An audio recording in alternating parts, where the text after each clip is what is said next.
Hello and welcome back to another episode of True Crime Metrix. Tonight on the docket, we will be continuing our footage of the Wendi Adelson interrogation watch through 2, guys. The second time, the revisited session of the full Wendi Adelson interview. What's going to be happening today in chapter 1 of part 3 is that friend Jane, the one who has been fully prepped and primed to come in and point her big old psychologist, professor of social studies finger squarely at Jeffrey LaCasse, the jealous maniac who flew into a rage down in Gainesville. And they went to work and he went through the phone like a madman, and he said if he found one message from Professor Markel, then he was a dead man. Well, she didn't go that far. But she might as well have done, guys. It is brutal. And it's decided, I will be spending the time, the multiple hours it's going to take me to cut together all of Wendy's little breadcrumb clues where she avoids bringing up Jeff for the whole almost 50% first half of the interview, basically where we're up to now, because her whole tactic is that she wants Jeffrey to be the prime suspect. Now, whether she actually saw him going down for the murder is another story. Maybe that is the case. I'm sure that would be a dream come true for Wendy to be able to tell the story to her friends and colleagues about how she was dating a guy who flew into a jealous rage and murdered the father of her kids. That is a sympathy cranker, and Wendy loves to crank up the sympathy, yeah? But, maybe that wasn't realistic. I mean, supposedly there would be no DNA. I don't think there's any evidence that she planted Professor Markel's blood in Jeffrey LaCasse's car or something like that. There was no gun. There was no gunshot residue. Okay, fair enough. If he was going to be leaving town around the time of the murder, that would look suspicious enough to put him under arrest. But, I think ultimately law enforcement isn't that stupid and would have quite quickly and easily cleared him. But the point for Wendy pointing the finger at Jeff, or letting Jane do that for her, is that all the manpower and the focus of the investigation will be heading towards Jeffrey LaCasse, while Wendy slips out the door with her family back to Miami, contacts Mr. Lawyer, who contacts the police and says, I have advised my clients no longer to speak with police. So that may have been all it was in reality, guys. But obviously, if Wendy is the one who points the finger at the person who becomes the prime suspect almost immediately, that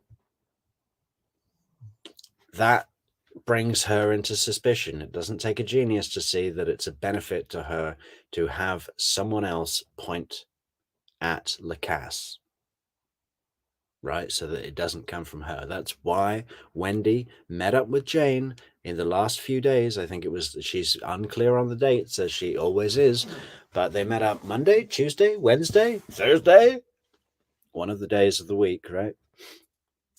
Went for a long walk where Wendy offloaded about Jeffrey LaCasse and her experience with him in Gainesville, an experience, I might add, that Wendy completely and fully orchestrated by being so blatantly open about cheating on him, having an affair, leaving the phone where he would find it, just tempting the man, tempting him, basically forcing him to confront her.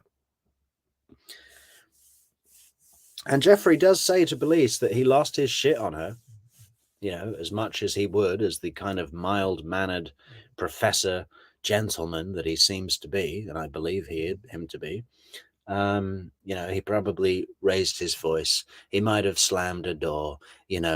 That's as bad as it got. But of course, Wendy told Jane a massively skewed version of that where he was a maniac. He was going on about, I have evidence, you're lying, I'm the only man in your life, and just huge embellishment, so that friend Jane would be primed, prepped, ready to come into the interview room and say, is Jeff this much of a lunatic to kill Professor Markel? So anyway, that's where we are tonight, guys. Taglines. Who knows what it's going to be? True Crime Metrix is on the record. I was thinking about what that means. What does that mean? Yeah, okay. In an official sense, when you're like, actually in a police interview and you say, listen, can we go off the record? That means turn off the cameras or don't take notes. It's private, it's off the record because there's a record being made. But what do people mean when they use it in an unofficial setting? Say, for example, if I'm talking to Rabbit about what to get Fancy Fiction for her birthday, and I say, listen, Rabbit, off the record, I'm thinking about getting her a sterling silver necklace encrusted with her birthstone. And Rabbit agrees to be off the record, but there is no record to keep, right? And she runs and tells Fancy Fiction and completely ruins the surprise. That could happen. Anyway, welcome in the chat, guys. Matt needs to finish mowing his lawn. So, yeah, you do. Keep up with the neighbors, man. What, did one guy start mowing his lawn and then everybody thought, well, I better do it too? Or maybe he lives remote. Maybe he's got one of those tractor mowers that he rides around on for 4 hours. He is from Texas.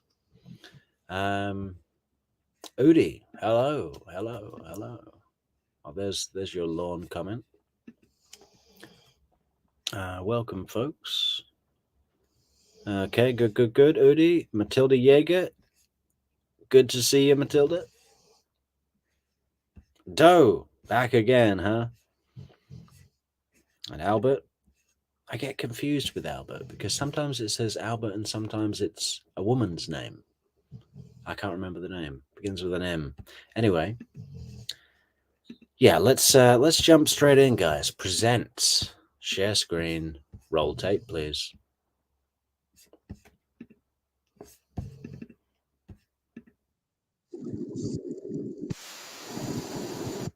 Got a little bit of a buzz on the audio at this section, guys. Nothing I can do about that. It's the interview room.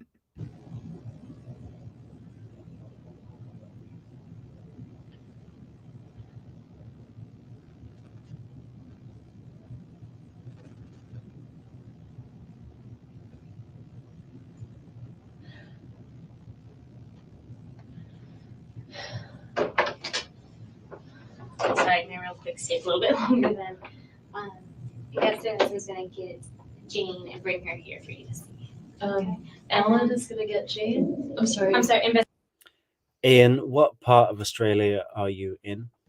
Investigator Isom, which is the man that's been talking to you. He's going to grab her. Grab Jane? Yes, and Jane kind of voiced to Joanna, the kids probably wouldn't really necessarily recognize her.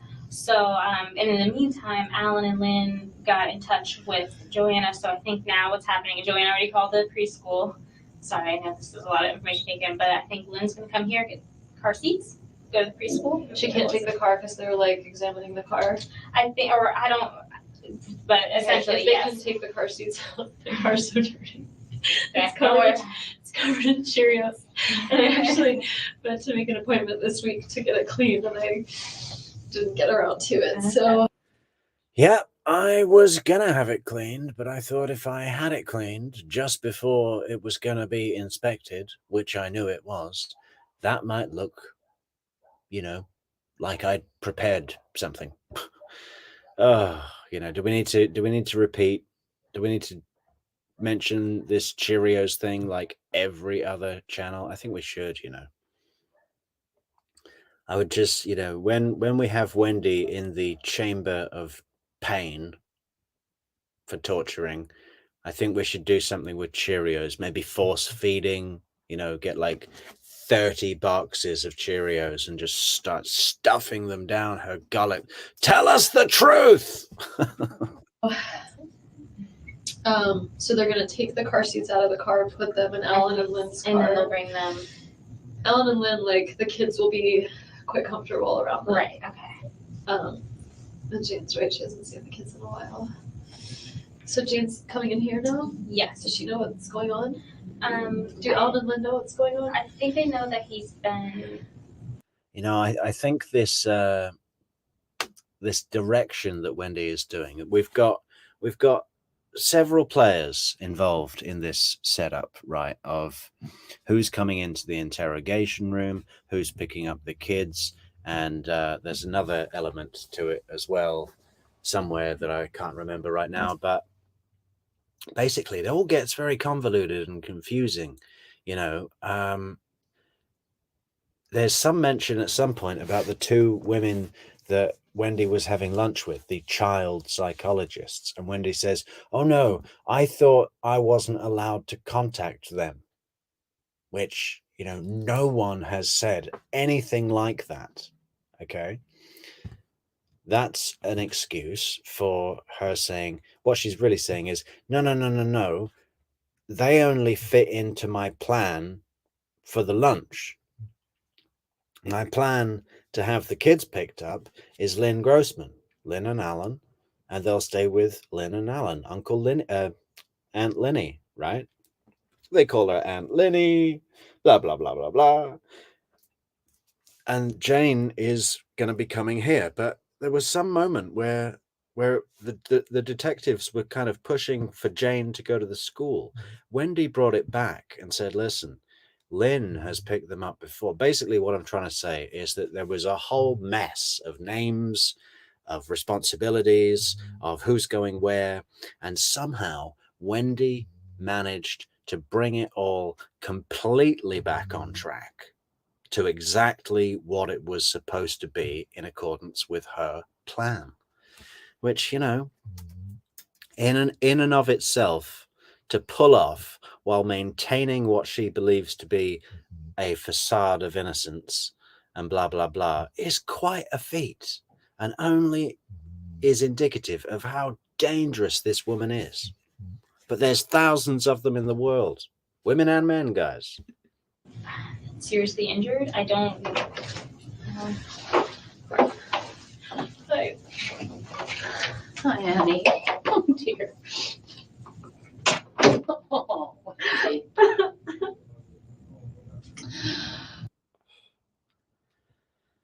Yeah, I don't think that Jane normally, that just didn't seem, when you meet someone and you're kind of unsure whether it's appropriate to kiss them on the cheek. You sort of shake hands and kiss them on the cheek. In Europe, certainly in Portugal, you do it 2 or 3 times. But sometimes you get it wrong, but it's too late to turn back. And then you do it, and it's like, oh, shit. Why did I do that? I think it was a bit awkward, wasn't it? Wendy got up, ready to jump into Jane's arms, and Jane was like, oh, is this what we're doing? Okay, well, we can pretend you're 8 years old if you like. Injured? I don't. Hi. Hi, Annie. Oh, dear. Oh, okay.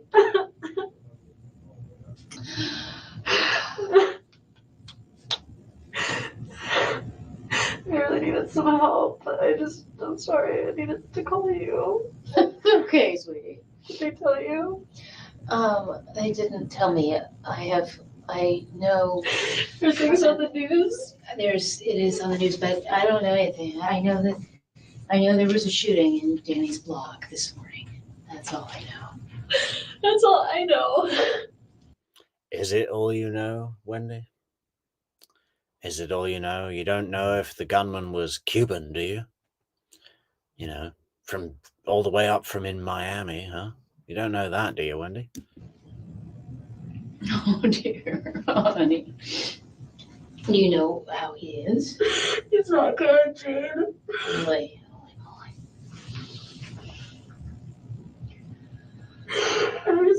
Hello, Miwayo. Miwayo in the house from Vancouver with her umbrella way up high. Or his umbrella. Driving up the street and I saw like the tape and I just thought, oh, maybe there's like an electrical outage or something. Like I saw the street blocked. So you I was driving into town. I was running errands. I was meeting some friends for lunch and I drove up Trescott because it's the shortcut. And so I drive up Trescott and I see the tape and I was like, I guess there was like an electrical outage because sometimes we'd have. Oh, yeah, because I always recount my thoughts like this. Yeah, I drove up, I saw the tape, and I was like, I guess there's an electrical outage. How unnatural is that? If someone did that in front of me, I would call them out. I would say, you're lying. Would I? Maybe not, you know. You don't know. And I see the tape, Trescott, because it's the short. She's doing that pattern of speaking again, that rhythmic boom, ba boom. I pull up, I see the tape, and I was like, Shortcut. And so I drive up Trescott and I see the tape and I was like, I guess there was like an electrical outage because sometimes we'd have trees that would fall or whatever. And so I turned around. You know, and the real big tell is that detail is placed front and center in her story, when in reality it would be brushed over. It would be like this. Yeah, I was driving and I went to turn up Trescott right at the sort of time this happened, and there was police tape up. I just thought it was a tree or something, and so I just drove down the other way. You know, it would be, but she needs to really elevate that, put it on a plinth, and say, I guess there was an electrical outage. Didn't think anything of it. I was at lunch with two friends and the officer shows up. And I've been here since then. And you don't have a phone? Well, I had a phone. I said you could search my phone because maybe they can like find something useful on it. We have to go through a lot of these steps, and as I was explaining to her, it's just as much effort to go through the steps to exclude anybody that could possibly be involved. Well, of course, yeah.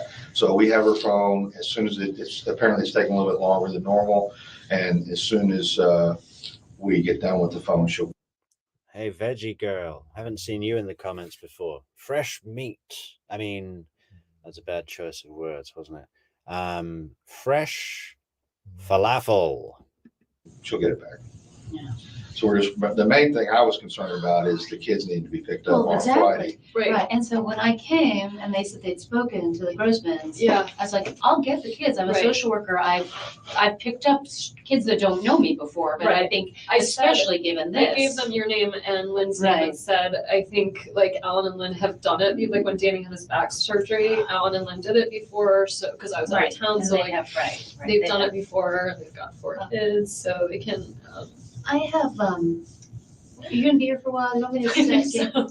So, like, I might have a blanket in my car or something? Do we have anything Do you have here, or have they all been something for used? somebody who could get? Let me check. This see one that is one that's good enough for freezing. her. And I apologize, I thought about that when she was shivering earlier, but I guess got a lot of stuff going No, on. there's, clearly there's It's not there's really the most it important isn't, thing it's right not the most important No, thing. I saw her shivering and I kept thinking I'll go out and find out if they had a bunch of them. Yeah, we have been monitoring her nervous energy like a hawk. We've been counting the shivers. There's a guy behind that glass window, that one-way glass, and he's that one-way mirror, and he's got a clicker, and every time she shivers, he clicks. We're up to 9,703. They had a bunch of them, but I don't know what's still available. So what do you mean he's not good? What do you know about this? I don't think he's gonna make it. Oh my God.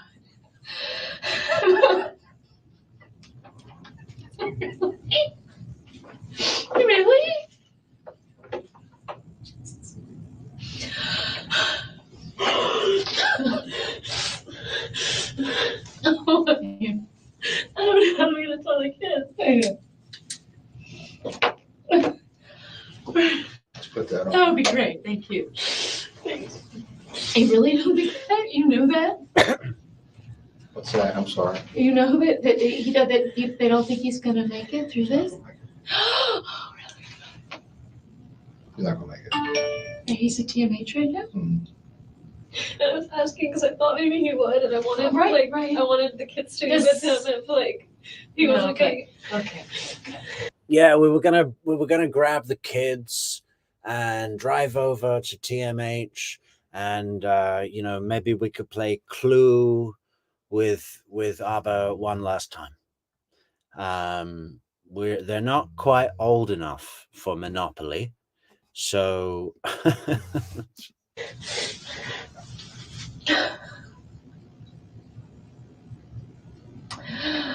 Oh, God.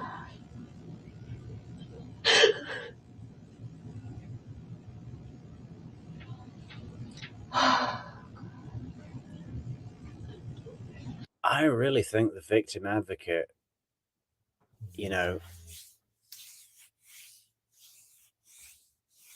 Wendy's done a pretty good job at bombarding the victim advocate so far with so much bizarre questions, just quick fire, Does he look horrible? Is he deformed? Is he, is he scary because of the kids? I wanted him to see the kids. And the victim advocate was just like trying to hold on to her empathic, she's there to be empathic, right? Not really for information gathering, not really for sharing information, just as support. She's got a big heart, but she's the one more obvious than Isom, if he is indeed a silver fox and not an idiot donut cop. Which the jury's still out on that one, guys. We're gonna be keeping an eye on that Isom and checking if he is a silver fox. But the victim advocate, this is the moment. This Jane coming in and Wendy's behavior switching. She's digging something. Look at her. She's got eyes on there. Eyes on.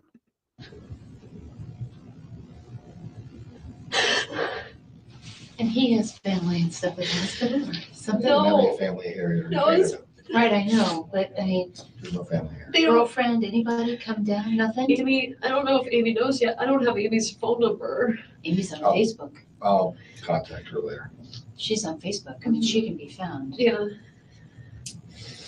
I was thinking of one more thing. This is really tangential, but his friend I told you about, Matt Price, Okay. his wife's brother was killed. So if you're gonna call someone, Yeah, and by the way, guys, from now on during the interview, I will be using words such as tangential. Just like they're thrown into every conversation. In fact, I will be consulting my thesaurus from now on. first, Matt's gonna lose it. So I don't intend on calling Matt. I just Okay. need to have the background on different associates and friends and so Right. yeah, forth. My objective is to find out who did this. So based on what you've told me, I'm gonna take that information, compile it with other information that other investigators have worked on, and we'll see where it leads. okay. Now, I'm not saying anybody. Yeah, we will see where it leads, won't we? I'd love to know what the other detectives are doing right now.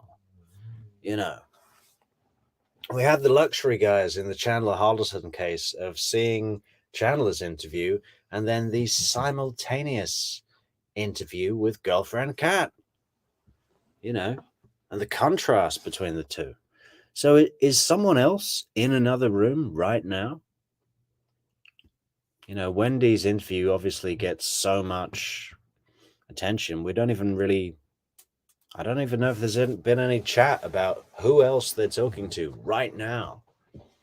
That you told me about is anyway involved. Is there I any don't know. sign of stuff being stolen from the house? I can't discuss that. Okay, So, but you are discussing that you don't think he's gonna live. I mean, I'm telling you the fact that I know he's not gonna live. he's not going to live. By that statement, it can be inferred that he doesn't know whether stuff was stolen from the house or not.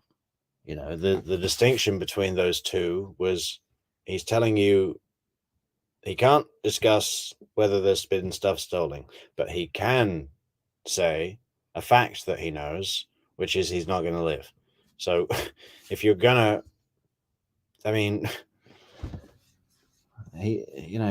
are worrying signs with Mr. Silver Fox, Detective Silver Fox. Okay. So Remember his tense shift yesterday? What was it? I can't remember what it was. It was like, I think if you did, no, I think if it were you, I can't remember what it was. Is he dead now? well, I already discussed that with her. Is he has enough injury that's traumatic enough that he's not going to be able to recover from it. Oh, God. Oh, God.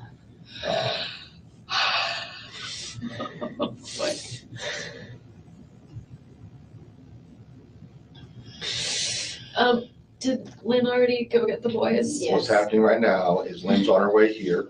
She doesn't have car seats. Gonna take the car seats out of your van, put them in Lynn's vehicle. Anne Marie Mayer says, Jane is so odd. She is so annoying. Wonder what she thinks now. Well, she's sticking by Wendy's innocence, at least publicly. She's saying that it was probably LaCasse and all the rest of it, But I think the reason behind her statements to that effect are to say, okay, yeah, it was probably Wendy and her family,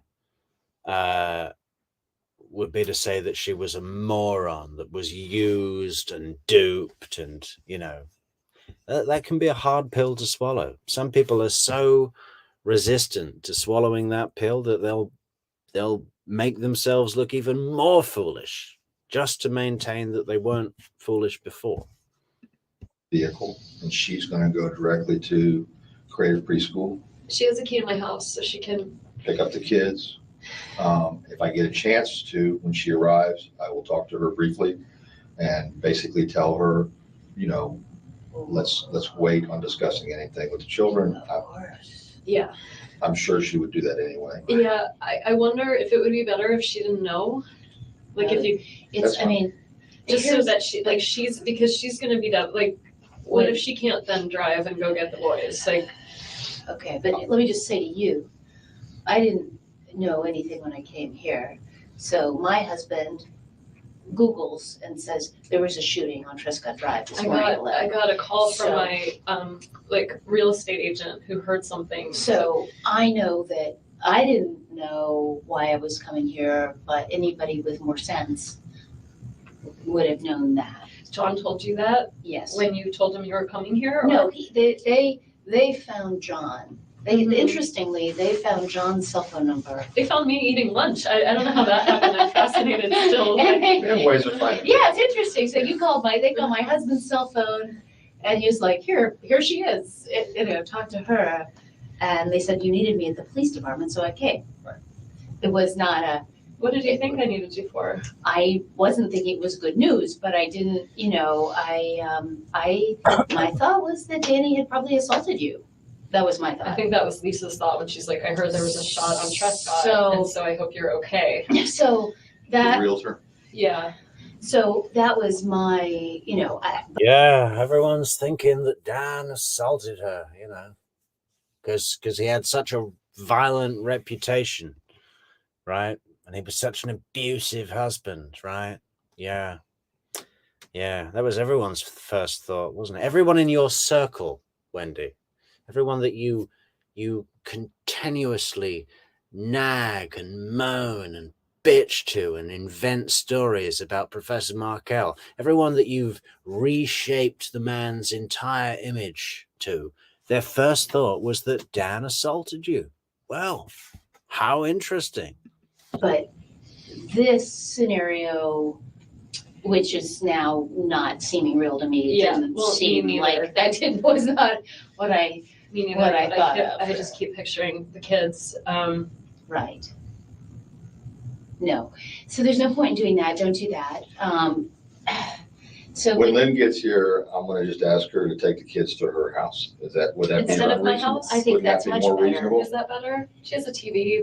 They can watch Yeah, TV. yeah, I know, but Yes. they've been there before. A Yeah. bunch. Yeah, they're take them very there. comfortable there. They Take them have there. children of their own. They've got 4 kids. They're grown, but take Okay. them there. Take them okay, yeah, Because, All right, I'm gonna go make sure that I don't miss her. okay. thank you. Lynn Grossman, right? Mhm.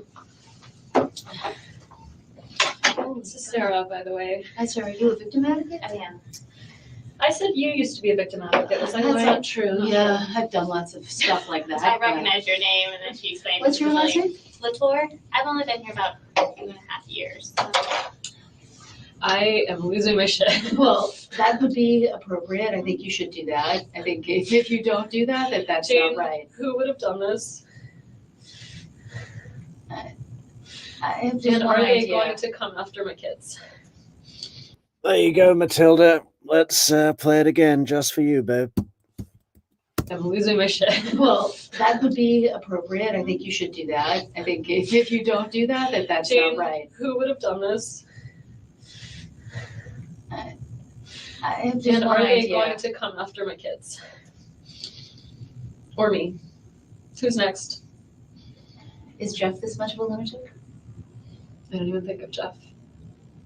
I hope to God not. Let me ask who Jeff is. Yeah. Really badly acted. Not 1 ounce of real revelation conveyed. So robotic, just poised, waiting for the cue, right? I didn't even think of Jeff. I hope to God not. And I've said it before, that I hope to God not. What does that, just that, let's isolate it. And just what does that convey? I hope to God not.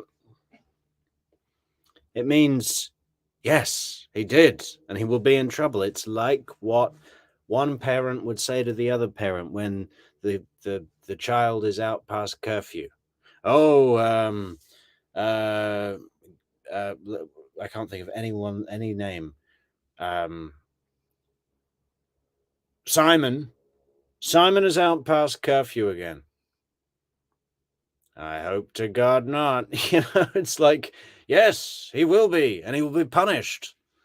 That's the sort of scenario. I love this case where you take something that doesn't fit in the scenario where it is being said, like that, I hope to God not, and you just take that out and you think, where would this make sense? And you put it there and then look at what situation is surrounding where it would make sense, and then reapply that situation to the actual, here and now of what she's saying. It's a good thing to do. I've done it with several not incidents. Oh my God. Sometimes it's so hard to complete a sentence when you're live streaming. I don't know why. Of Yeah, I course. think you should. I think that You know what? I think this is one of the greatest moments in the interrogation. I'm going to watch it again, maybe even more than once. She really builds up to it, doesn't she? It's almost like she's building up, to the release of this information, this major inhaling, major, here we go, 3, 2, who would have done this? And are they going to come after my kids? Or me?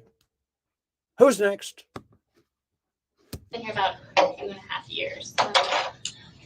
I am losing my shit. Well, that would be appropriate. I think you should do that. I think if you don't do that, that's Jane, not right. Who would have done this? I have just And one are they idea. going to come after my kids?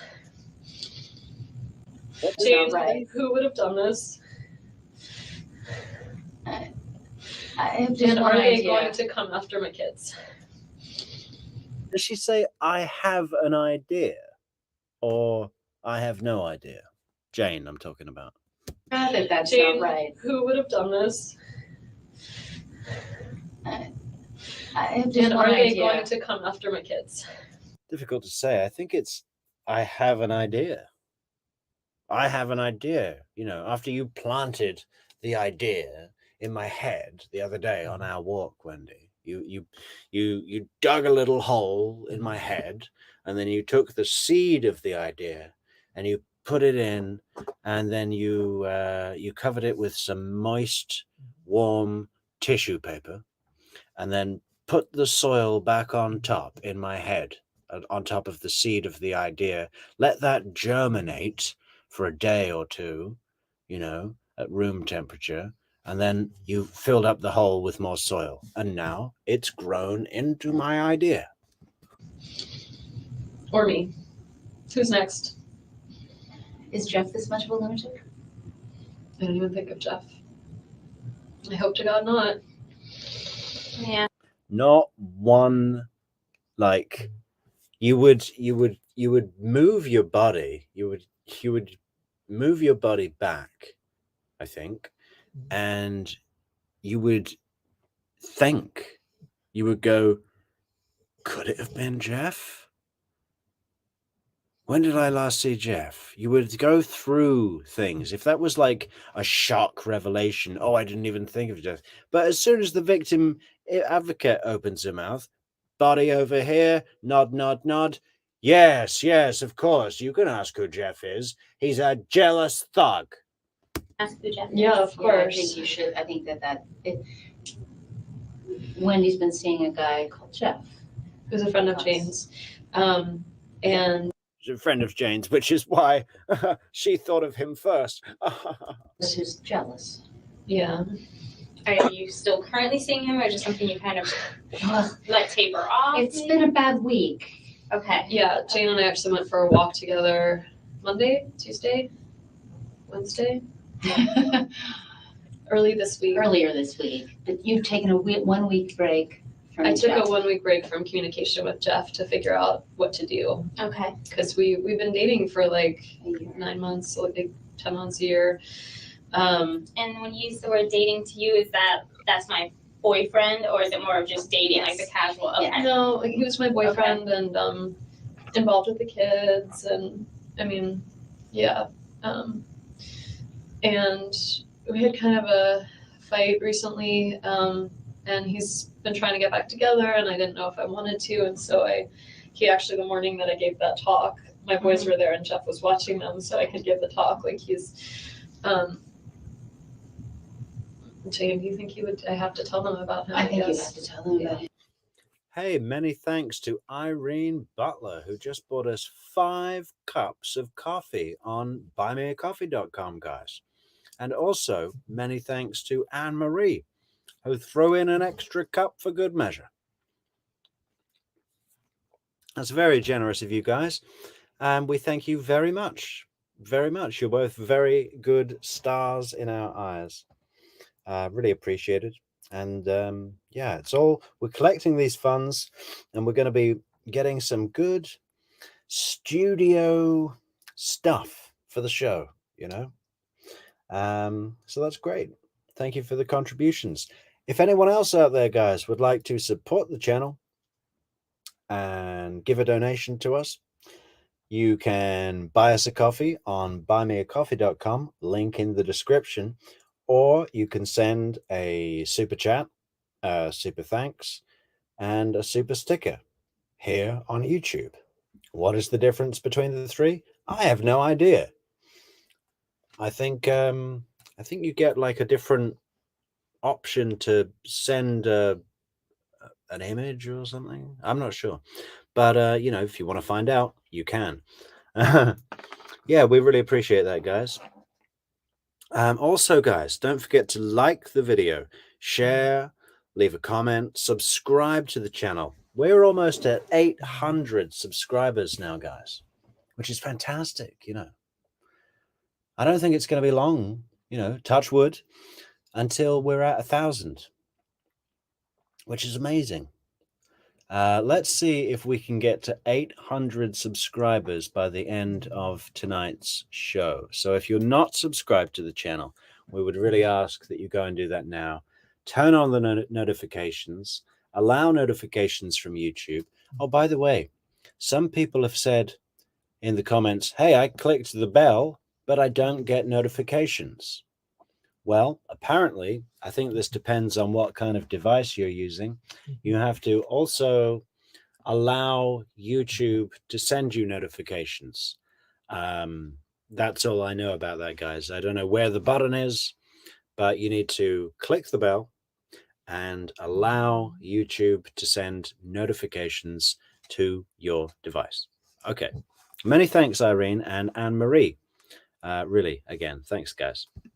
And because that is the only, God forbid. the only thing that I can imagine related to you, related to Danny. Would be The only Jack. thing I could come up with was like his girlfriend Amy is recently divorced, separated, not really divorced. Like, Sure. So what if- either of those people. Like the jealous boyfriend types, like what if the ex-husband? Right, totally. And you know that this divorce has been very stressful. And Yeah, the jealous boyfriend types, you know. Now, we've already decided that Jeff LaCasse is well in that category. And if Wendi Adler's, if Amy Adler's ex is anything like jealous Jeff, then, you know, it could have been him as well. Maybe they were working together. Jeff God, that'd be good, wouldn't it? You know, it was Jeff and Amy Adler's ex. has been very stressed out by the stressfulness of your divorce. You know, I mean, I'll tell them this, right? Like, can you tell them? And when Investigator Isom comes back, you guys can just, say, and he'll ask all the questions that investigators ask that I don't think of very often because I'm a victim advocate and I don't think of right, things. but I think you do have to tell about him. I wasn't, You weren't Not thinking telling of him. on purpose. No, I'm It's- sure, yeah. I'm sure. I wasn't thinking of it. D Cat says they think they, being the cops, I guess, ultimately try to get Jane out of there because she inserts herself too much. I agree. I think Isom gets pretty like, listen, lady, this is none of your business. You came in, gave her a hug, time to go. Kept thinking like, who in the world? Is he Is he someone with- that has, access to? He's a professor of social work. Okay. He's All right. former military. Yeah.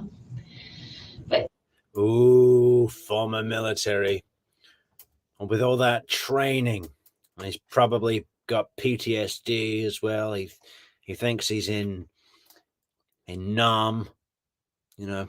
I mean, But he's you not. you don't think about this guy as like, oh, there's the kind of guy. Right. I mean, I would more just as like say that maybe you did this. Right. It's just relationally, he's jealous. Right.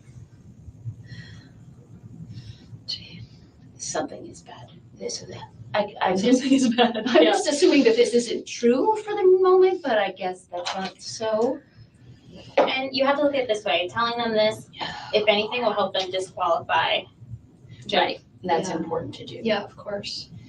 Um, Do you want to give them his number? I don't. I mean, So we can- Whoa, wait a minute. Victim advocate, what are you talking about? Disqualify Jeff. Did you not just hear Jane tell you how jealous he was? And that he was a loose cannon and that he's trained in the military? We're not disqualifying Jeff.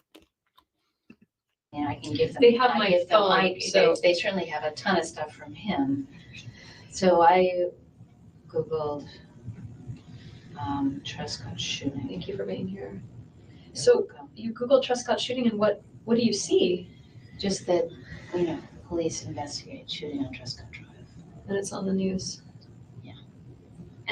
Yeah, Wendy, you Google Trescott shooting and you see this really tall Cuban gangster running from the scene.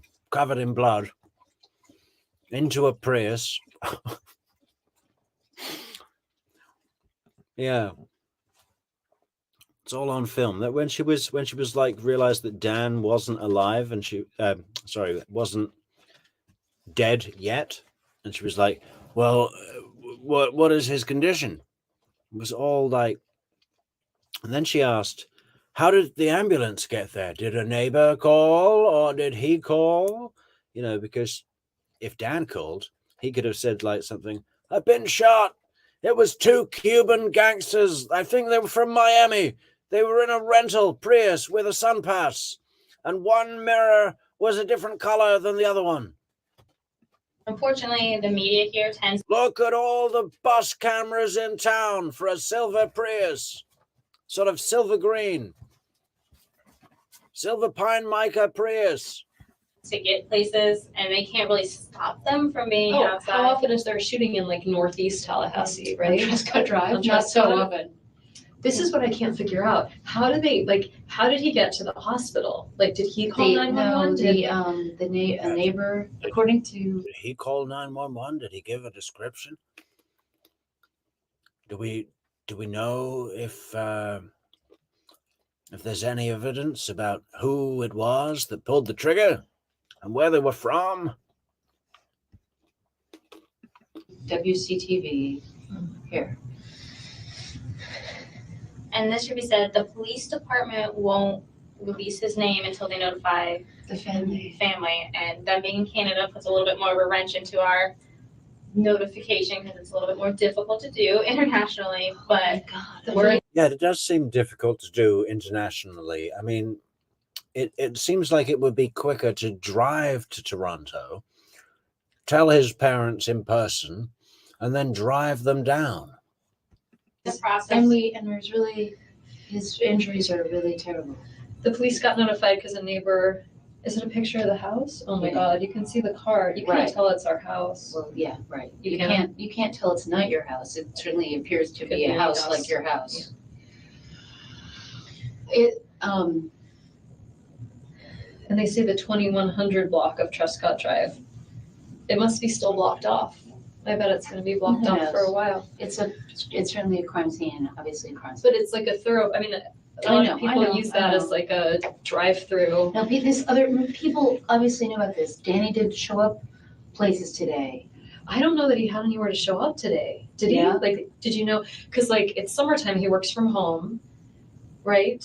Right, but there are people, but imagine if any of us fall off the grid from 11 o'clock this morning, any colleagues, That had a meeting or whatever. Right, Yeah. all of the stuff he does over phone. Right. Well, he and I were supposed to talk about where Ben was going to school, and it was very unlike him.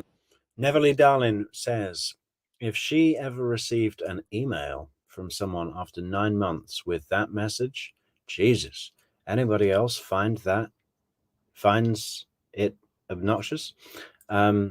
Which email are you saying? After 9 months.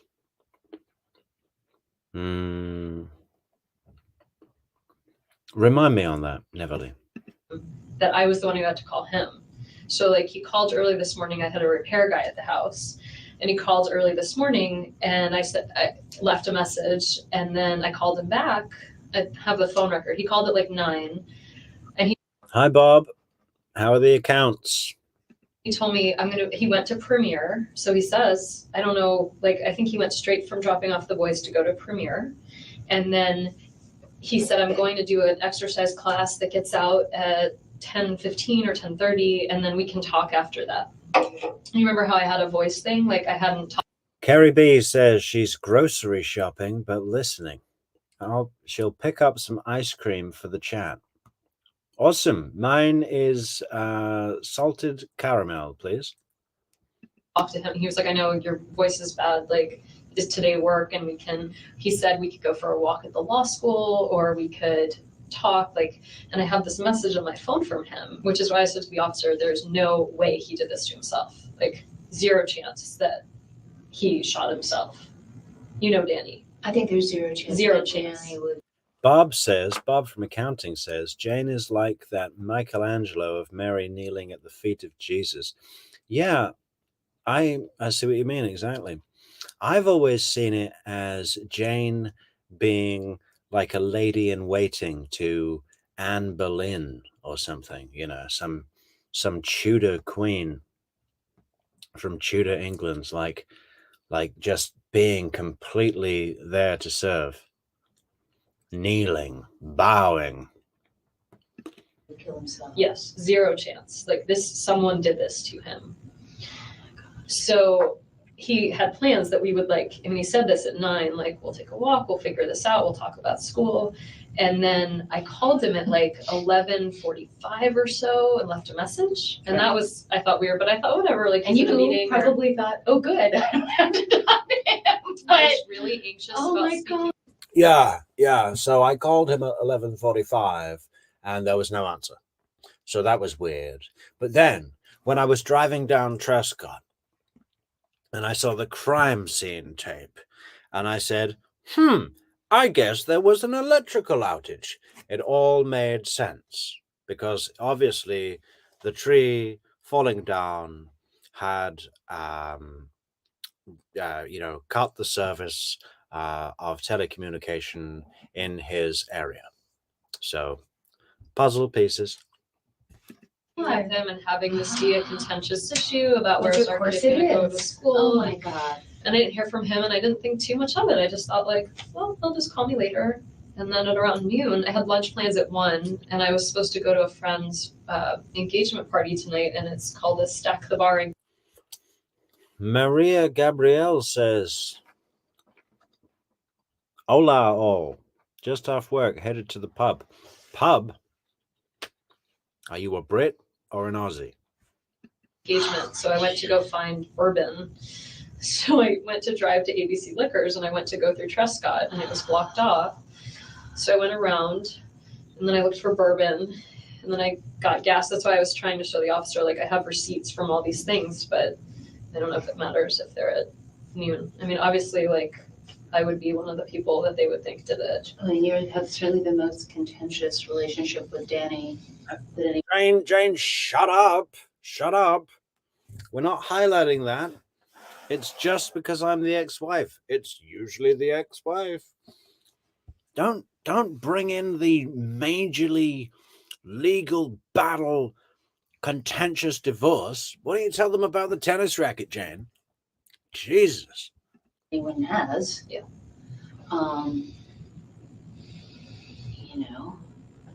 But They swabbed my hands. well, fair enough. Gunpowder. They should. They asked me if I washed my hands since noon, and I was embarrassed to say I hadn't. I don't remember when I last washed my hands. Oh God. Yeah, no, I think Jeff is somebody that they should talk to. Okay. And I don't know of anyone else. They were asking, does he have gambling debt? Does he have? And I'm like, the only person he owes money to is me. There's no one. He's like. I get that Jeff and Jane and these peripheral people within this story. I mean, they're not so peripheral, but you know what I'm saying. They're not blood. If I was Jeff and got back to campus and Jane was hanging around, I'd have had serious words at the very least with Jane. I'd have been like, do you fucking idiot, man. Do you realize what you did and what that could have done to me? You and me are not going to be speaking. Now, why don't you transfer down to friggin' UCF or something, okay? We're done. He's a straight shooter, right? He's not an alcoholic. He's not a gambler. He doesn't have a sex addiction. He doesn't, he doesn't have any weird stuff going on in his life. No, he's a difficult guy, but he's not. That's what he was saying. He's like, is there anyone that hates him? And I'm like, he's difficult, but he's difficult He's not in an ivory tower kind of way. He's not liked, but he's He's not liked, but he's not hated. Certainly. How many times does she say ivory tower in this interview? My count is 5 already. Not, and he has people who love him. How do his students feel? Is he are law students receptive to him? Oh, this is a great I think there's some that really like his method, and there are a lot who don't like him at all. So you say he's more disliked? He's a very feared. abrasive guy. Does he challenge you kind of? Would that be a good? Yeah, he's a really abrasive guy. Like when you have a pot that you're cleaning, and the pot has all like food stuck on the bottom of the pot. If you grabbed the face of Professor Markel and used it to scrub the pot, sometimes that's the only way to get it clean. Very abrasive guy. He's challenging. He loves to argue, so he's fairly elitist. So like the students, Very elitist. Oh my students goodness. felt like In the context that she is using, it is synonymous with debates. It is like, okay, like, remember how she described when that Danny and Wendy considered or explored the ins and outs of having a gun in the home. Would it be safe? Is it a net advantage to us or a risk? That's just, a academic, intellectual, and I think commonly Jewish way to explore an idea, isn't it? Like, really get all the angles and think about it in the round, I think is the expression, right? That's what she's calling argumentative, but she manages to use that word like he'll go around and insist on having his way, which I don't believe is the case. It's like, should we have a gun in the home? Well, it would be a net benefit if someone broke in. But, what is the crime rate in our neighborhood? Because if we understand that we live in a very low crime rate, it's, it's more unlikely that someone would break in. So the risks of having the gun outweigh the benefits of, safety. It's just like, explore it like that. Yeah, really argumentative guy. put down by him a lot. Okay. And so they feel like insecure. Sorry, I've got to say hello to two of our core, what was it? The quadruple C's, our core community chat contributors, Rabbit and Christina. Welcome. Good to see you again. Looking forward to your fantastic comments. But again, we're not talking about like hateful and awful. We're talking about like difficult, Right. Right. And he has colleagues who really don't like him. But not enough to. But this is a different, right, it's a Like, different, right. They don't like him, they don't want to. But, Wendy, maybe he gave a student a bad grade. You never know, Wendy. Go to lunch with him. Right. God. You could sell Jane's laugh. You could sell a recording of Jane's laugh to those toys that you give to children where you press the belly button and it laughs. And, every parent on the planet just ends up smashing it to bits. Yeah, no, He doesn't make friends easily, but it's not like he makes a ton of and he has he has very close connections at the temple. That's what I said. I mean, said he's got Jewish community and like. He's important in the Jewish community, and he's loved, and he's And there serious are 2 academic. Jewish temples in Tallahassee, or just It's one? kind of complicated. There's three Temple at Israel, least. which is the Reform Synagogue. There's Shomer Torah, which is the conservative one that he belonged to. Okay. And then there's Chabad, which is sort of like, it's not really clear. It's kind of like a proselytizing thing. And he would donate money there and bring the kids to events there and spend time there. So he's sort of affiliated with 2 of them and bring the kids to stuff at At Temple Israel too. I mean, he's very, very connected across the Jewish community. Yeah, he's very Because involved. he's also very, like, he had a major Jewish education, so he's extremely knowledgeable about Judaism, and he cares deeply about how people interpret scripture and law and rule and practice, and he's involved in all those sort of debates at the community level. And he's very, it would be hard to Welcome, Constance Stripling. Constance tells us that she's new here. Sorry, is that a girl's name? I'm not 100% on that. Constantine is the boys' version, right?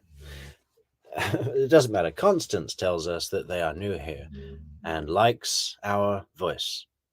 She's full of shit as a Christmas goose, okay? Horrible little princess. Yes, we all agree, Constance, fully. And MeYO sends a super sticker, so thank you so much to Vancouver. Thank you, MeYO. estimate how involved he has been in the Jewish community. He has a lot of connections. And it was kind of one of the reasons why we got divorced, is I just I'm Reform, I'm kind of culturally Jewish, we just had really different religious perspectives. I'm in the middle of a fucking nightmare. I didn't want you to be married to him, but this was the method. Well, that's what I said to the officer. I was like, we had a rough time, but This has been a terrible he's time. the father of my children. Right. And things were entering a new phase where he has this girlfriend and he's out of town a lot, and that was nice.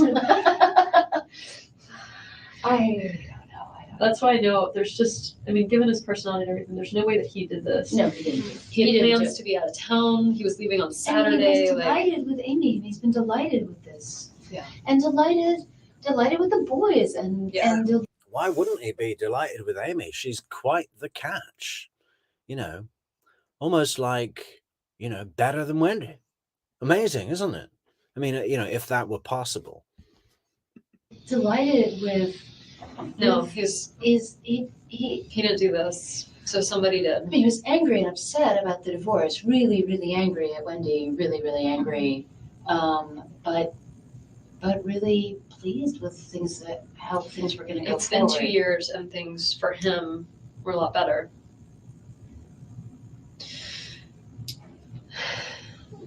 Do you mind if I get Investigator Isom to kind of tell him about Jeff? I think you should do that. Let me go grab him, okay? I can't believe you brought your own drink here.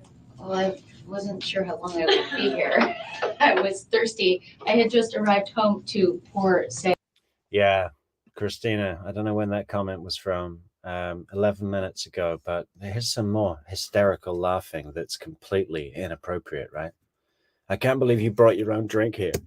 I can't believe you brought your own drink here. Well, I wasn't sure how long I would be here. I was thirsty. I had just arrived home to say a glass. Completely inappropriate, but so inappropriate if you think that this is the moment that the victim advocate has just said that she's going to go and get Detective Isom to bring him back in here so that these two can tell him all about Jeff. And Wendy is just like, I never thought this would go so well. This is incredible. Everything is going to plan. We've got Jane in the room. We've got Lynn and Alan picking up the boys. We've got the detective completely, massaging my feet. We've got a victim advocate. Did she expect a victim advocate? What a signal flare to say, hey, listen, you're not under suspicion. Glass of wine when they called and said, don't you want to go to the police department? I said, Jane, no, not really. You believe we didn't do this, right? I assume we didn't do this. I wish I had I was home working on a paper that's due. Hey, Lee, good to see you again. Lee says, hi, Metric and chat. Can't wait for Donna's trial. I think she will hint that her daughter and husband were in the know. I think she will want to go down Sorry, I don't think she will want to go down alone. Well, I don't know about that, Leah. I think she may stick with the extortion story. She's hired Daniel Rashbaum, who represented Charlie Adelson. So, I mean, we do see it happen where the same attorney will do a complete different story, one trial to the next, but it would be a little bit weird. And if she hints that Wendy and Harvey were in the know, she admits that she was in the know. And if she was in the know, she's not getting out until she's in a box. Well, you'll I have. sent it in, like I sent edits to You'll someone. have. I hope they have the time log. Of course they will. All of that is evident. You will. You don't. I understand why they think it would be me, but Of course it would be you. But it's not you. Jeff would be my vote. Now, again, just going by, likely. I agree with you. it would be an accident. Matilda raises an interesting comment that we can explore. Matilda Yeager says, she, being Wendy made a strange comment to Isom about talking to Charlie that morning about whether or not she should let Dan take the kids swimming that evening. Why would she talk to Charlie about that? Strange. Okay, Matilda. So I don't think she did talk to Charlie about that. I don't think Charlie's got any concept of that. Charlie said in his trial that the conversation was he was looking for relationship advice. He made no mention of the boys swimming, or I think he did mention it, but in a different context.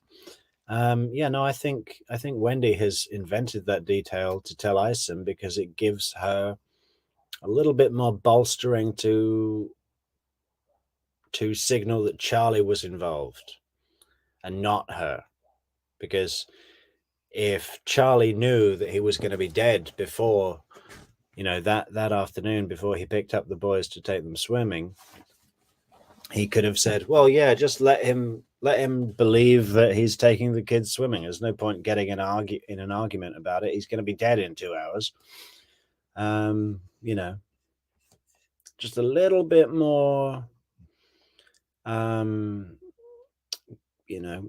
ammunition for Wendy to use as a security. Oh my God, I can't talk. Sorry. As a security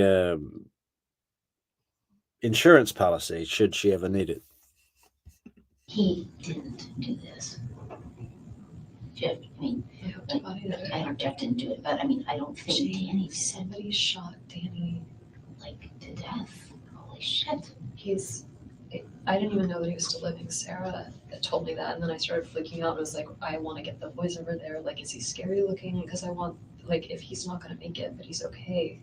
Or he's not, I wanted the boys to be able to be with him. Shouldn't somebody be with him? I know, that's what I said. I was like, he's there, and he's all alone. I was like, is he with... Rock Solid Alibi. Hi, how you doing? Glad you're here. The notifications thing. So if you subscribe, you have to ring the bell. But on some devices, apparently, you also have to allow notifications from YouTube. So I don't know if you're on a phone, smart TV, laptop, tablet, whatever. But there should be something somewhere where you okay YouTube to send you notifications if you want. That's all I can tell you, though, because I don't know your device. Somebody loves him? Yes. Should I go? I don't know about you. Someone needs to go there. I know. He's by himself. Really? He's by himself? I don't think they haven't called the family yet. They haven't called his parents. They were like... Yeah, he's by himself, with nothing to do. They haven't even given him a magazine. He's got a bullet in the brain. The hospital is full of board games and he's got no one to play with. So we need to get someone down there because he's bored out of his mind. What are his parents' names? I think, how about the rabbi? Oh, that's a really good idea. How about the rabbi? Can you ask them? Yeah, we'll do that right now. So there's no rabbi at Shomri, but Rabbi Schnoyer, that's really his name. He, him. Yeah, another really appropriate time for some comedic flair, Wendy. Let's make fun of the rabbi. And Jane laps it up like, that's really his name.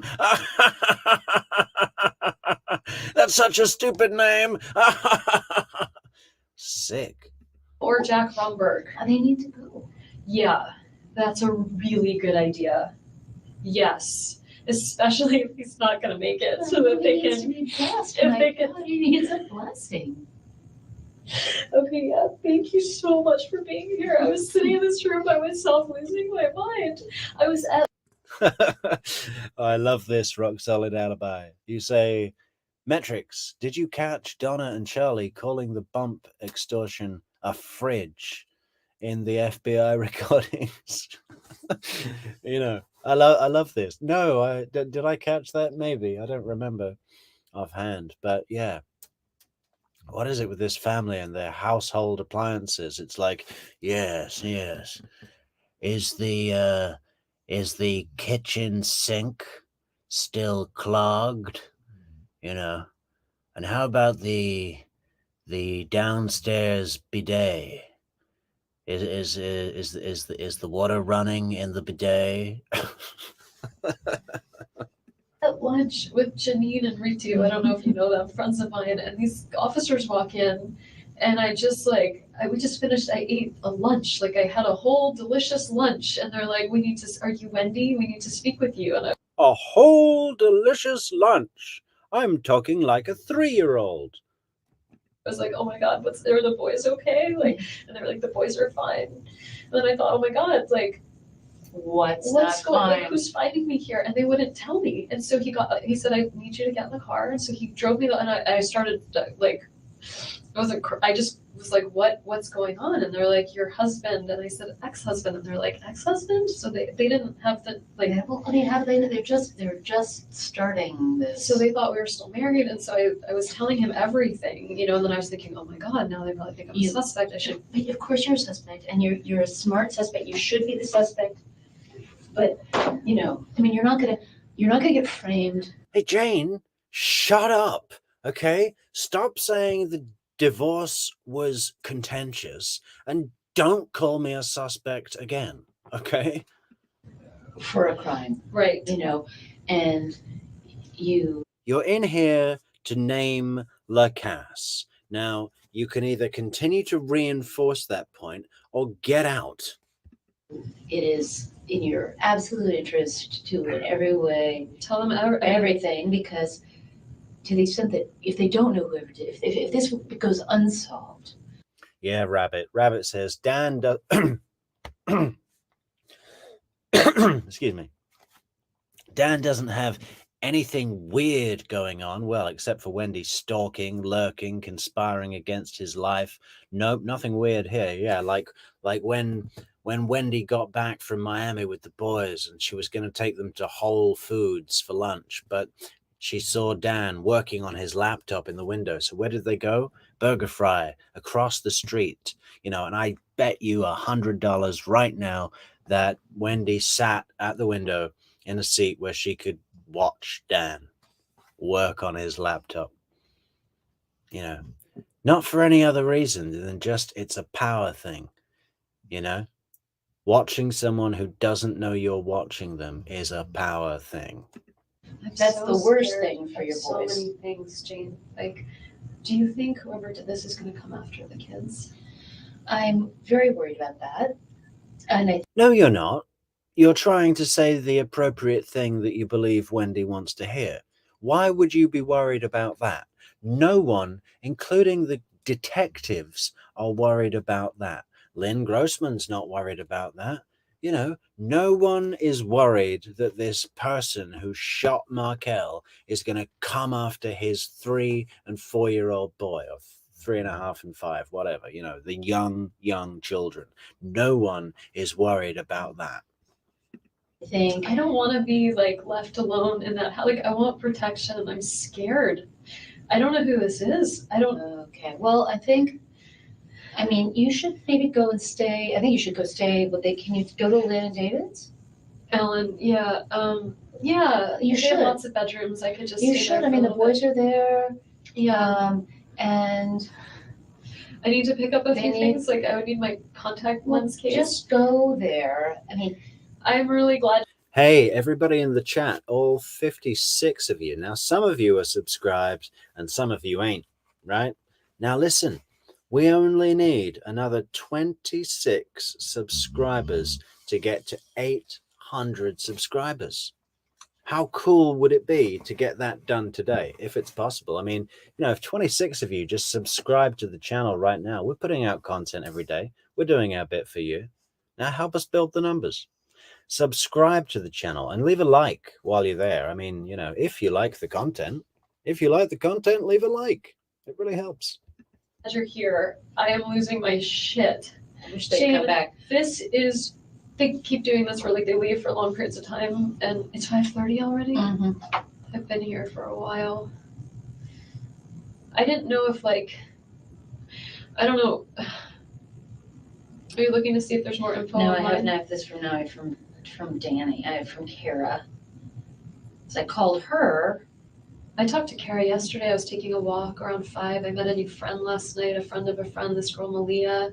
We went to Tallahassee food trucks Wow. last night, hung out with her for hours. Were you telling her? Yeah. Yeah. Because she also Googled and said, oh my God, there was a shooting, do you know? So both she and John Googled, Why would they Google? Why would that just come up?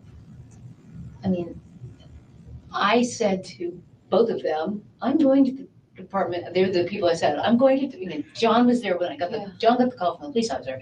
So then I'm in the car, I'm like, I'm calling Kara. Yeah. I'm like, I'm on my way to the police office. Well, I would have called you and Kara, but Kara's in Portland. Right. I'm really glad you're here. So I just I owe you big came, time. no worries. And so I'm just saying to her that Danny's been shot and it's serious, because until I know that, I can't quite take it in that's the, Do you think you could, you're allowed to leave the room, can you? oh, here they're coming. Hey, I just wanted to let you know that. There is a Janine somewhere in this story, though, guys. I heard Wendy say it herself, I think, in yesterday's video somewhere. There's a Jane and a Janine. I thought this, when Tamara Dempko is talking about going over to the house and this Janine woman was chaperoning Wendy and being very protective, guarded, and the rest of it. Tamara is saying Janine, and I always thought she meant Jane, this woman that's in the room with Wendy right now. But apparently there is a Janine character as well as a Jane character. I'm not 100% who that is, or even if that's completely accurate, but someone said Janine yesterday in this room. That Lynn just came, Oh, good. just got the car seats in, and she's headed out. So we have a real concern. Okay. Would it be possible for a rabbi to be sent to the hospital? Okay, So Danny's very I don't know. religious. Okay. I don't know if it's And- even alive, but okay. Tallahassee PD are like, yeah, we'll just go and pull the rabbi emergency chain that we keep behind a glass panel with a little metal hammer for the emergency. So we smash the glass, we pull the chain, and then a rabbi just falls out of this tube that we have in the ceiling. We're just really struggling with the idea that he's there alone, Okay. and he's very religious. Okay. extremely. And I'm sorry to think of this earlier, but I can give you the names of the 2 rabbis in Okay. town, and I think they should be called. Okay. At least he's not, because his family isn't, nobody's there with Okay. him. If Sarah, can you write down these names? Because I think if they could go, Okay, whatever's happening, I understand. whatever state he's in, some kind of blessing I is understand. required. okay. Okay, Absolutely. so I don't have any phone numbers, Okay. but Jack Romberg is the name of Romberg. Yeah. Okay. Is the name of one of the rabbis. The other rabbi has a name that's going to take you a while to spell. His name Sometimes those are the easy ones because I find one and that's the only one there is. His name is Schnoyer Eurichman. Common spelling on it? That's really Good good. But his New last page. name is Oirichman. Oirichman.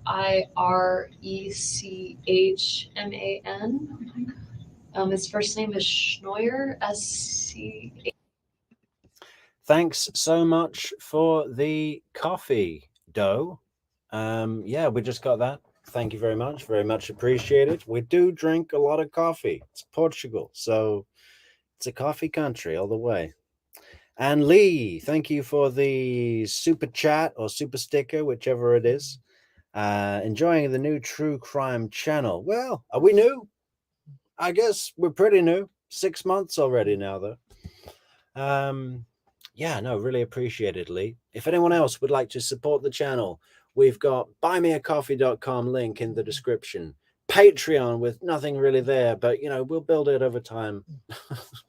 I don't even know how to use it yet, but super thanks works, super chat, super stickers, and buymeacoffee.com is a fantastic way to support the channel, guys. Link in the description. Also a link to the Discord server. So if you're a core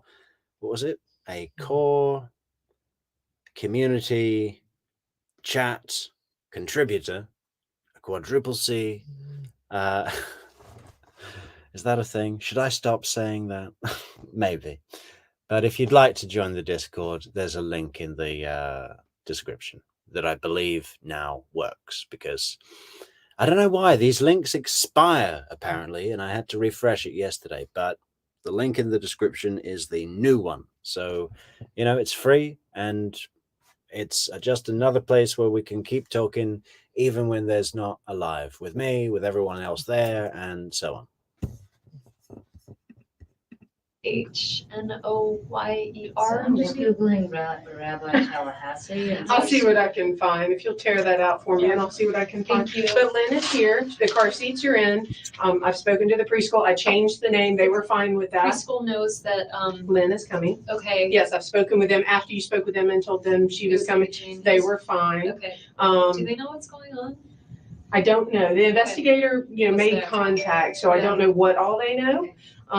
But we spoke with Lynn and She's said, gonna take him to the house? yep, and does Lynn said, know what's going on? we explained to her he is severely injured. He may, probably will not make it, but he knows not to, they don't tell him. correct. So they're just gonna pick him up, say mommy's Mhm. in a meeting, mommy's busy? Time for McDonald's. Auntie Lynn's picking you up, Okay. and then I Time for cheeseburgers, time for kosher cheeseburgers, with extra milk and meat, please. have her, cell phone number, because I knew you didn't have your phone right then. We'll get that back to you here Okay. shortly, hopefully. Okay. And I told her that you would call her and probably go straight to the house, whether it's us taking you there, Jane taking you there, whatever. Hey, Rabbit. Rabbit says Donna is a survivor like cockroaches. Heck, she's probably the lead in the jail musical this summer. I think it is the unsinkable Molly Brown. Wow. Yeah, it kind of reminds me of the time Jodi Arias won the Christmas pageant with Oh Holy Night, which is a tough song to sing and very haunting when it's sung by a psychopathic murderer. Have you all seen that? Jodi? I think that's going to be episode 1 of our Jodi Arias series, guys, which we will be starting soon enough. I don't know if we're just going to run Jodi like all the way through, because frankly, I think there's months of content for us to work with. So what we'll probably do is create a Jodi playlist, start it off, do a few episodes, maybe do another case, then a shorter case, have a look at something else, and then come back to Jodi. So if that sounds like your bag, guys, subscribe to the channel. How many do we need now to get to our target? Target. Okay, we still need 25, guys.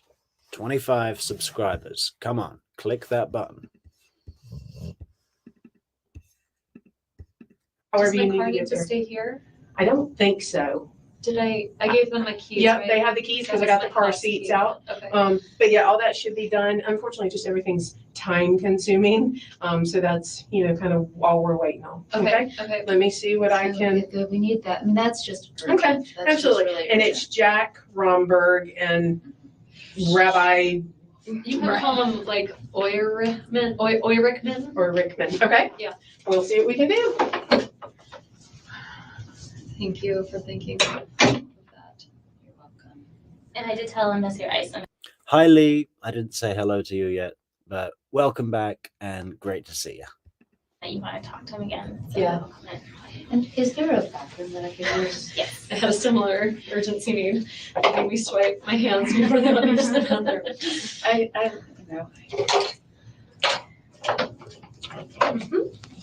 Then goes to your left. And then kind of in that little.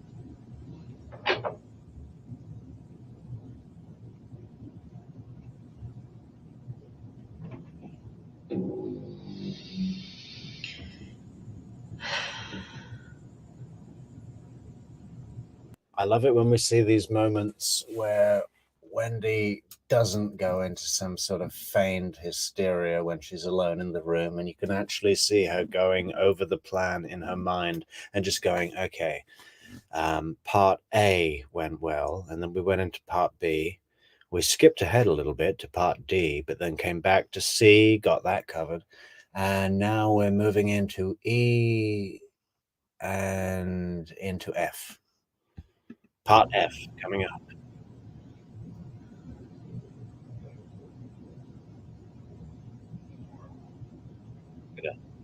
Yeah, so I'm not a suspect. I got a victim advocate out of the blue. That was a lucky win. Jane's come in. We managed to get Jane here to point the finger at LaCasse. That's been going on. Isom's on his way back in, so I can really throw LaCasse on the train tracks. What else is happening? The boys are being picked up, and it's McDonald's time, where they can have some nice cheeseburgers.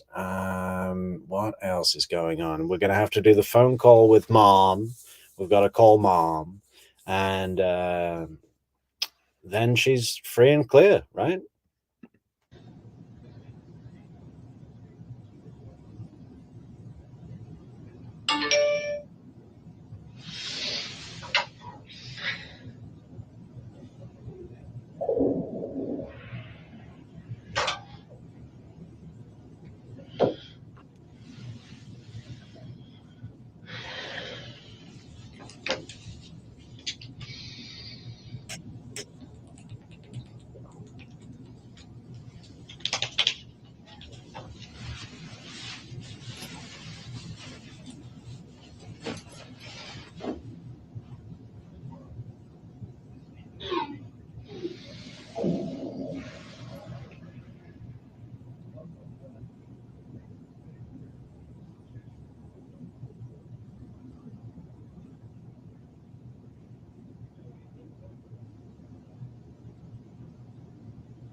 Miss Ann Thorpe, yes, I believe Georgia has plenty on Wendy. And I was saying this to someone today in a thank you to one of our Buy Me a Coffee supporters. We ended up in a little private chat on buymeacoffee.com. And I was saying, what did I say? I said that Georgia Kappelman will never consider her career to be complete unless she gets a nice present of a life sentence for Wendy. And I believe she's going to get it done. Yes, Wendy thinks she has been very clever and given herself a lot of wiggle room to work with and to just get out of this web, right? She thinks she's the master architect of this situation, but Georgia Kappelman is nobody's fool. And the other thing that Georgia Kappelman has is a steady pace. She is not going to give up on that. I assure you. You know, I'd bet $1,000 on it right now, if there was a possibility to do so, to say Georgia Kappelman will get it done.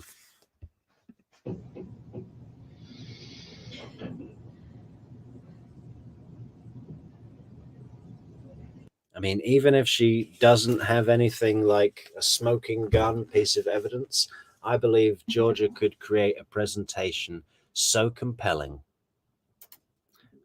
that a jury would go for it. You know, there's certainly enough to work with. Yes, there's all these little clever things that Wendy has created some ambiguity around and given herself space to stretch one way, stretch the other way, blah, blah, blah, blah, blah. But Georgia Kappelman's seen it all before, man.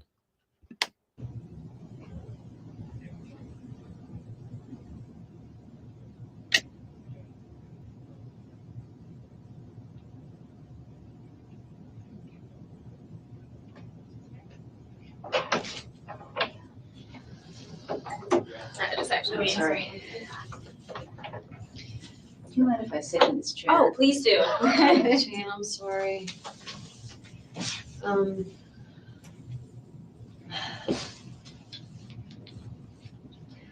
I don't know that his family knows yet. Did they get that information? We're working on that now. What we do usually as a law enforcement agency, we don't like to tell people that over the phone if we can try to avoid it, just because it's kind of shocking news. And we usually So can you tell what we're law trying. enforcement there to go to the house? Correct. That's what we're trying to do now. Is that better? Yes. Yeah, because we don't know, especially people's conditions and how they're going to react. So if someone gets so upset that they have a heart attack or something, we want, not It's just be on the phone. It's better to have a human. Mhm. But they're working on that now. Yes. So it's an actual fact that he's not gonna survive these injuries. That's what General Isom. Yes, Investigator Isom. Yeah, that's what he. General. Investigate. Whatever. Please correct me if I'm wrong, guys, but I believe it was yours truly, myself, that brought this General Isom thing really into the public eye. I see people on other channels referring to him now as General Isom, but I believe it was me that really started, using that phrase to describe him just in general. Let's see if we can do the same thing with the Silver Fox. No, but General Isom, I should trademark that, copyright. Oh, you know who subscribed to us today, guys? The Society page, which I'm ashamed to say I have never watched, but I have heard it mentioned a lot on Roberta Glass's show. Yeah, the Society page. Big following. We get big names coming to us now, subscribing. Of course, we are missing one key subscriber. Fancy Fiction.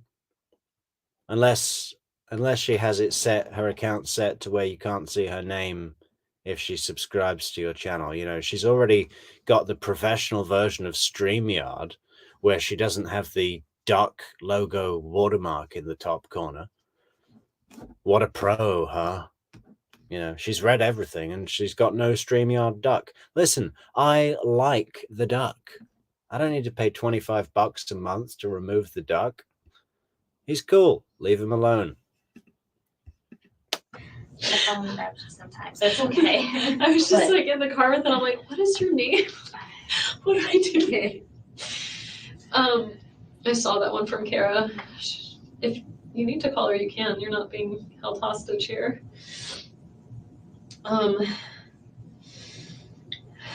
Just tell her.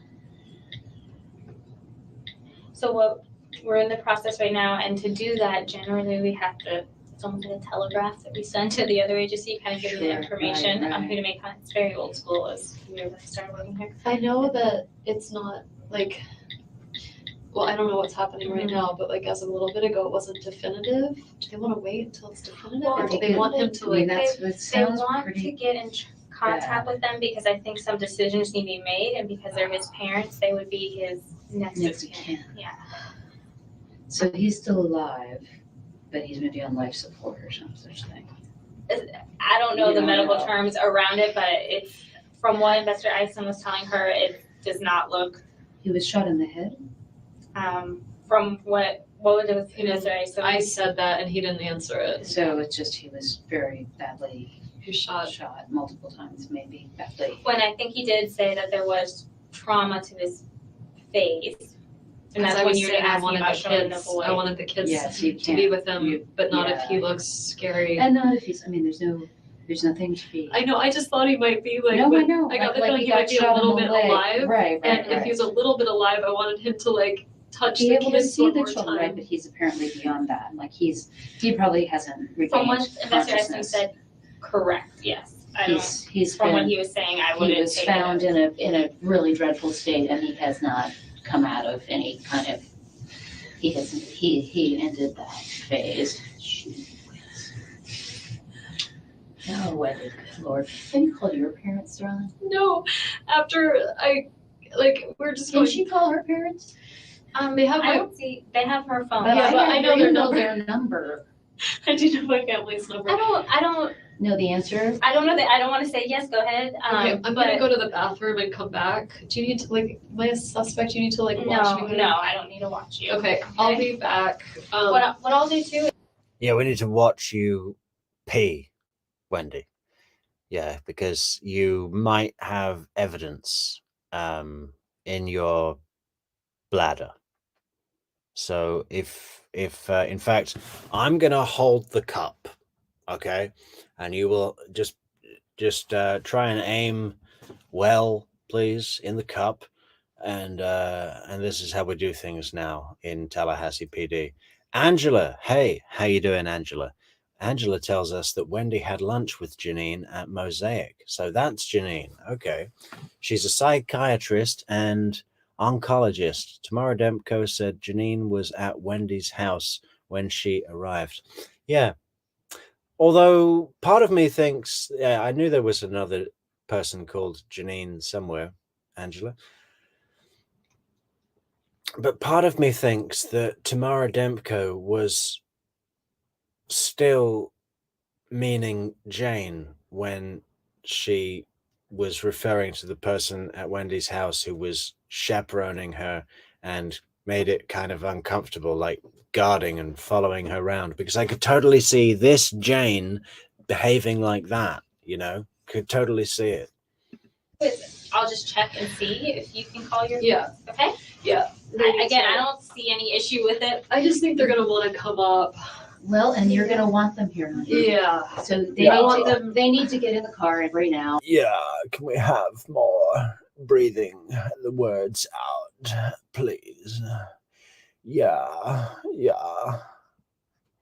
And they need to come up. Yeah. Yes, that's what needs to happen, because they can stay with you at your house. And they can We help you can, with the we boys. just try to figure out if you're Bathroom. safe to be in the house. Yeah.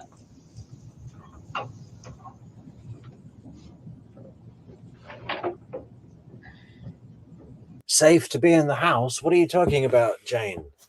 There's hundreds of keys all around Tallahassee. People could have made copies, putting them around for Jeff LaCasse to find in a jealous rage.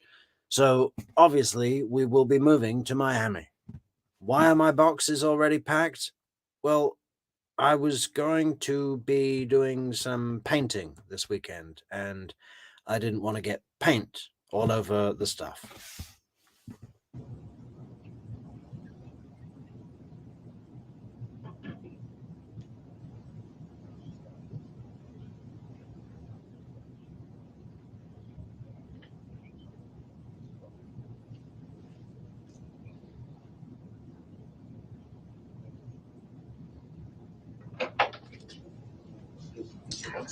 Yeah, thanks, Matilda. I love interacting with you guys, especially the members of the core community chat contributors, like yourself, Matilda. You're so great.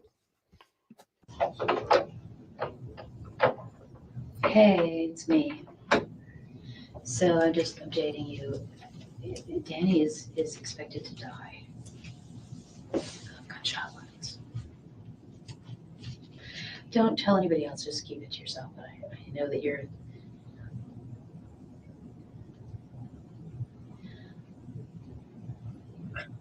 I bet I assume this is Jane's husband she's on the phone to. I bet he's like, so do they think it was Wendy? Yeah, no, he's right. No, he's Wendy. Of course, I mean they've been interviewing her as a suspect, and I have suggested Jeff LaCasse. That's my contribution, and also suggested that we get a rabbi over there because he's alone. He doesn't have family here. This is really terrible. It's really terrible. There's nothing you can do that I can think of. Wendy's got, I mean, they brought me here to get the kids, but I thought, God, the poor children, they won't know me. And actually, it's probably better that I'm, here with Wendy. I'm sitting here with the victim at. Yeah, isn't that better, Jane, that you're here with Wendy so you can tell them all about LaCasse and his jealous rage? Okay, and now the investigator, and I'm going to get off the phone. Mm-hmm. I will. All right. Bye, Dawn. Okay, I appreciate you coming up here. I'll get out of your way. It's time to go. Okay. We got some more stuff we have to take care Yeah. of. But I really appreciate you coming up here, talking to her. And And I have suggested to you that you look at Jeff LaCasse. that's what Sarah was saying. I'm not sure who that guy is, Well, but she'll tell you about it. And is she gonna tell me everything? I imagine she will. I mean, she's been Danny's a jealous guy, Jeff is a jealous Okay. guy. All right. That as a social worker, I would be. Well, let me ask you this. If Jeff is the new guy, why would he do it? Just because this is something I wouldn't say in front of Wendy. Okay. A good question, Silver Fox. If Jeff is the new guy, why would he kill the ex-husband who has completely moved on to a much better woman? Yeah, that is it's almost like that is the first logical question. Christina says, for the psychopathy checklist, one thing talks about food and eating way too much, way more than average. Yeah. A whole delicious lunch, a murder lunch, milk and meat. She does it a lot, enough to make a clip show that's probably at least a couple of minutes long.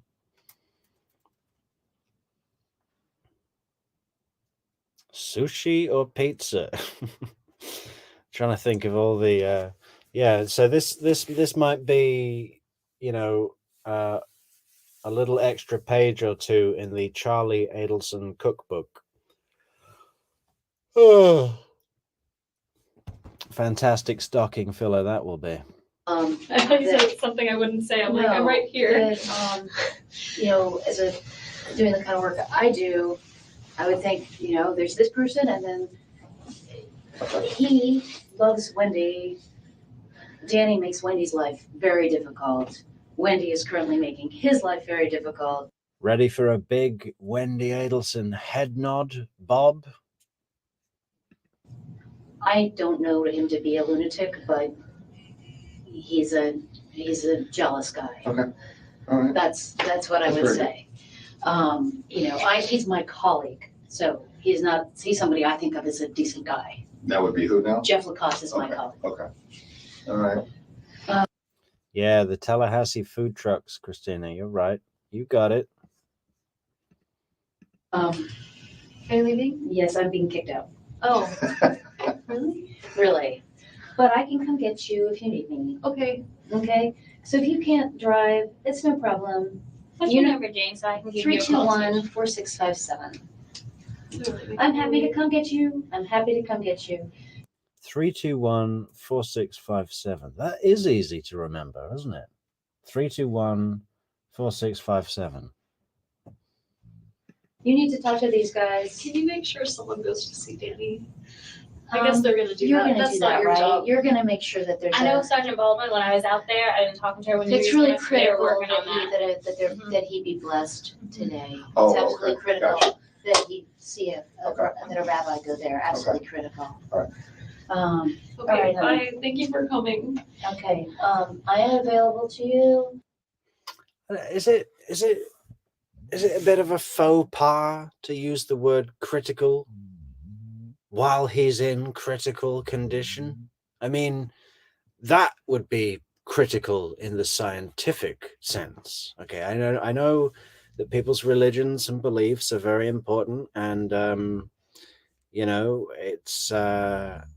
it's but what would be more critical, his condition, or that Schneier Eurichman gets down there when we get him out of the emergency rabbi tube in the police station?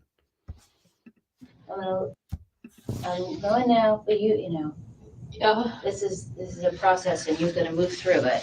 Thank Okay. you, I'm glad, thanks very much. And these guys are very generous to let me come in here at all, so thanks very much for You're that. welcome. I'll be back. I think he'll just ask you some more questions and they just need to, like, they don't, and sometimes, what, friends and family try to help, but sometimes they can No, it's good that you tell their called that. side and, yeah, and that was good. Sorry, it's so cold in here and I was irresponsible to not offer you a jacket I'm sooner. not sure if it's cold in here. I was like shaking from the moment the officers came into the restaurant and were like not Right, that's telling not me a normal what was going on. situation. And so I didn't know what it was. I knew it wasn't good. And so I feel like my body started shaking a few hours ago. I don't know if I'm actually cold, but thank you for the jacket. Well, it's generally, I don't have goosebumps yet, but usually I get goosebumps in this room, so it might be warmer than normal, but I think nerves.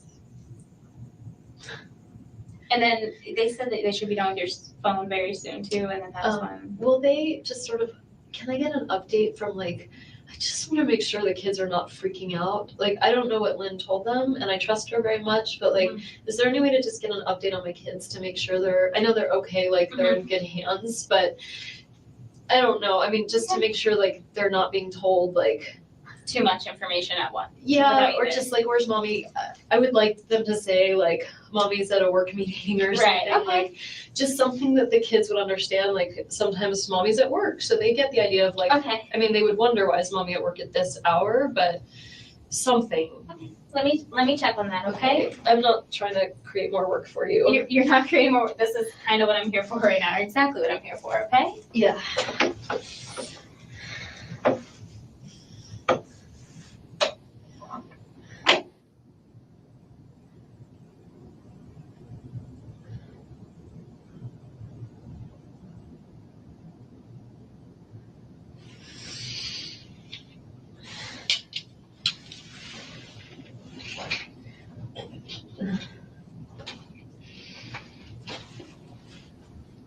Hey Rabbit, I like this comment.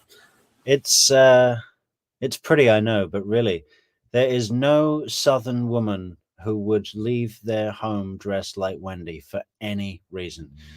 Wow, okay, is that, I mean, I know that the Southern women are sassy, a lot of pep, a lot of pep, a lot of what is the word? Moxie. But where would women dress like that? Idaho? Or maybe parts of the Midwest? Northern Wisconsin? I don't know. It's what you clean the house in. Jane was dressed in Southern woman attire, wasn't she? Like kind of a, put together, color coordinated, flowing skirt. It swishes like a bell.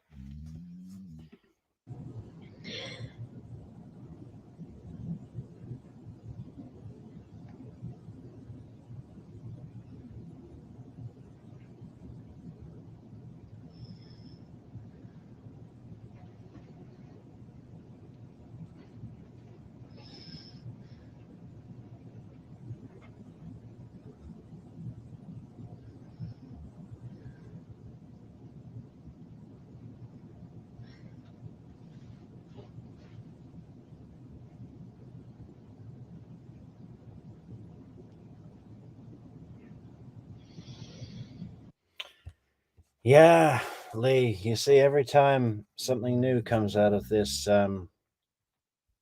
watching this interrogation, yesterday it was the idea that I shared about how Wendy really enjoyed telling the boys about what happened to their dad. And today, with Lee's comment, I'm thinking about how much sick psycho pleasure Wendy would have gotten. You know, the reason she kept going on about the hospital is because she wanted to get down there. She wanted to see his traumatized, scary face, covered in blood, chin blown off, so she could say, "Look what I did. This guy tried to mess with me. Look at you now. That's what you get." Really sick. So thanks, Lee. That's going to give me nightmares tonight.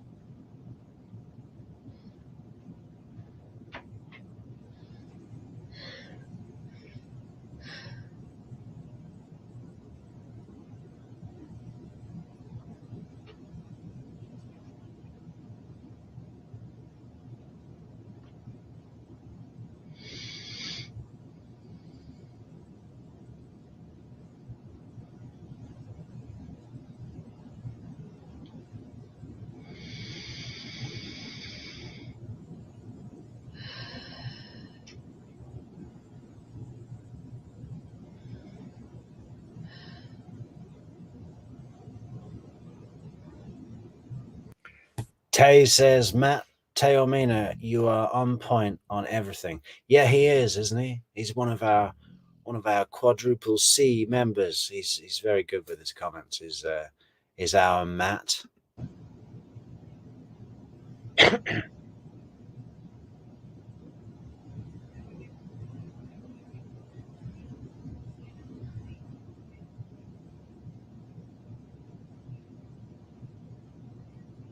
I know, Leah. Look, Leah says, "Oh my God, look at the pile of Kleenex. At least Jody Arias threw her Kleenex in the garbage. That should be." See, yeah, Jody threw her Kleenex in the garage. No, garbage. But yeah, talk about a hygiene hazard. I mean, I know that none of those tissues on the table in front of Wendy are going to be wet at all, but still, that's her prop, though, isn't it? It's like, oh, look at me, look how upset I am. Could we get a picture of this pile of tissues next to me, maybe with an evidence ruler next to it? Can we count them individually? Take a note.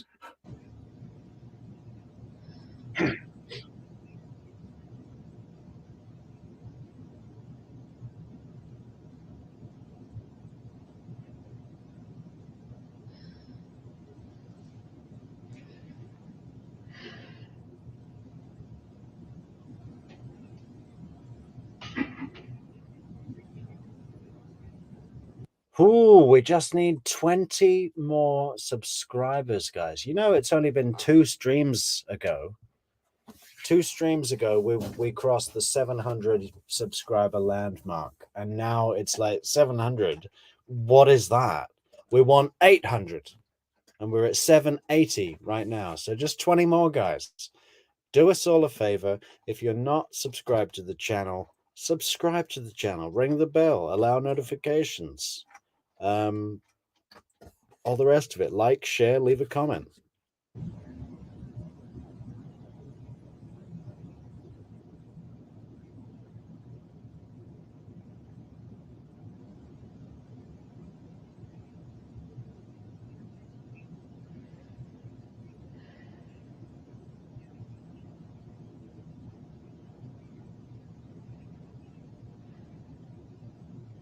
That's interesting, Rabbit. Rabbit says a friend of Dan's has publicly said that once the shooting hit the news, the friends realized it and ran to the hospital. There were many of Dan's friends there with and for him. Good for Dan and good for his friends. I mean, no one wants to see that, but I love how Wendy almost creates this version of reality in her mind. You know, this dying man, friendless man, family are all 2,000 miles away. You know, he's alone, he's isolated, and he's got nothing. You know, that's only in your mind, Wendy. He's got 1,000 friends running to the airport. No one can get an Uber because they're all taking Professor Markel's friends to Tallahassee Medical Hospital.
Miss Ann Thorpe is asking Christina, I wonder why that is, Christina, the thing with psychopaths and food, mentioning food all the time. Well, Miss Ann Thorpe, I think it's, you know, it's to do with consumption, isn't it? It's to do with devouring. It's to do with, you know, ownership. And I think it commonly is, you know, food that you have to kill. I don't know if psychopaths, you know, talk a lot about broccoli and, you know, conference pears. It's all milk and meat, you know.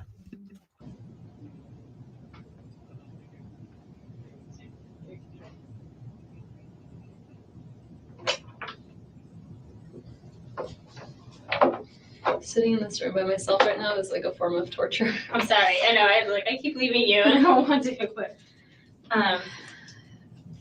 Joanna has been in and out of here. The female.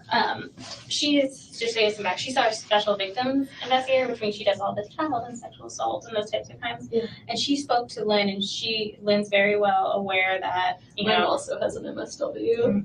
Everyone does. It seems like sometimes. So very aware that they don't know, you know, what's going on, not to disclose anything, you know. Yeah. Overly. But Lynn knows. I don't know what Joanna's. I mean, Lynn knows something's up and something's wrong, and I'm sure Lynn and like everyone else seems to do nowadays probably Googled or looked at the news, you know. Yeah.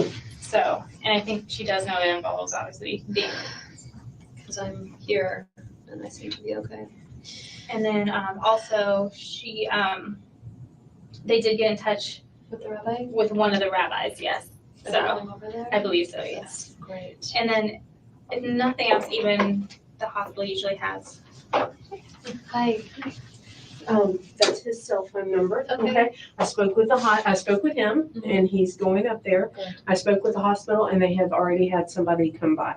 They've already had a rabbi come by. Really? Because they have I wonder who chaplains. they have. They have chaplains of all different denominations. Like just on call. Mhm. There's not a lot of Jews in town. I don't know, but he is going Thank God. and that's his cell phone. Okay. I told him you would probably touch base and reach out to him Honestly, whenever. I Okay. I don't really have a great relationship with him. Okay. So he's not really who I want to talk to right That's now. I fine. just want to make sure he's The giving other Danny rabbi what that you gave. Does anybody know what that's about? I don't have a great relationship with him. Is that Schneyer Eurichman that she's talking about? I wonder why that is.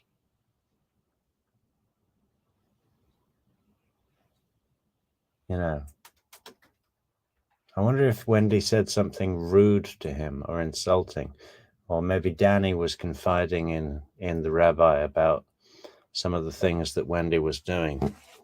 But even in that situation, it wouldn't be for the rabbi to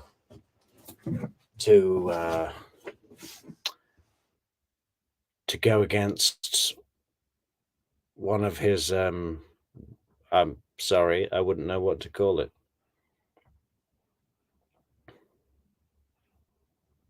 It wouldn't be a parishioner, would it? That would be a different religion. Congregation, I guess that works. Casey is out of town. Oh, I have a great relationship with him. Okay, yeah, he's on his voicemail. It said he's out of town It's on until Facebook. He's with his grandkids. yeah, so would be in and out. Okay. He was like, "Is there anybody else in the community I need to reach out to?" I said, "As of right now, I'm just gonna so take out his number to give to his parents in case they don't. Yeah, have them. They would probably want to talk to the rabbi. So, okay.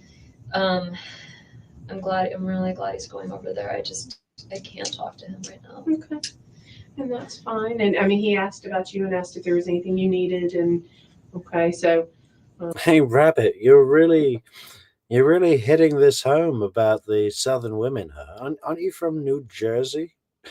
You're a turnpike girl. All right, you live in North Carolina. You're a Tar Heeler. Okay, we got it.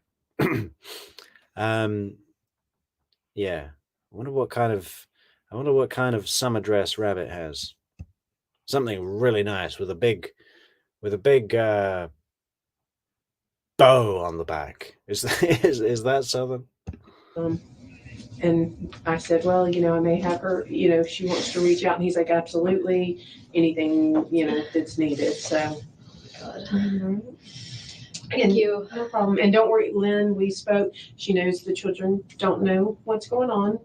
And she knows. She knows that he was seriously injured. And that Did she seem okay? Like, is she with Yeah. Alan? Are they no, together? I talked with Alan. Uh-huh. She was out when I got him. Okay. Apparently he just does not answer his cell phone. He's like, let me give you my cell phone. I was like, I called it twice. So she was out somewhere. She wasn't at home when I got a hold of him. Okay.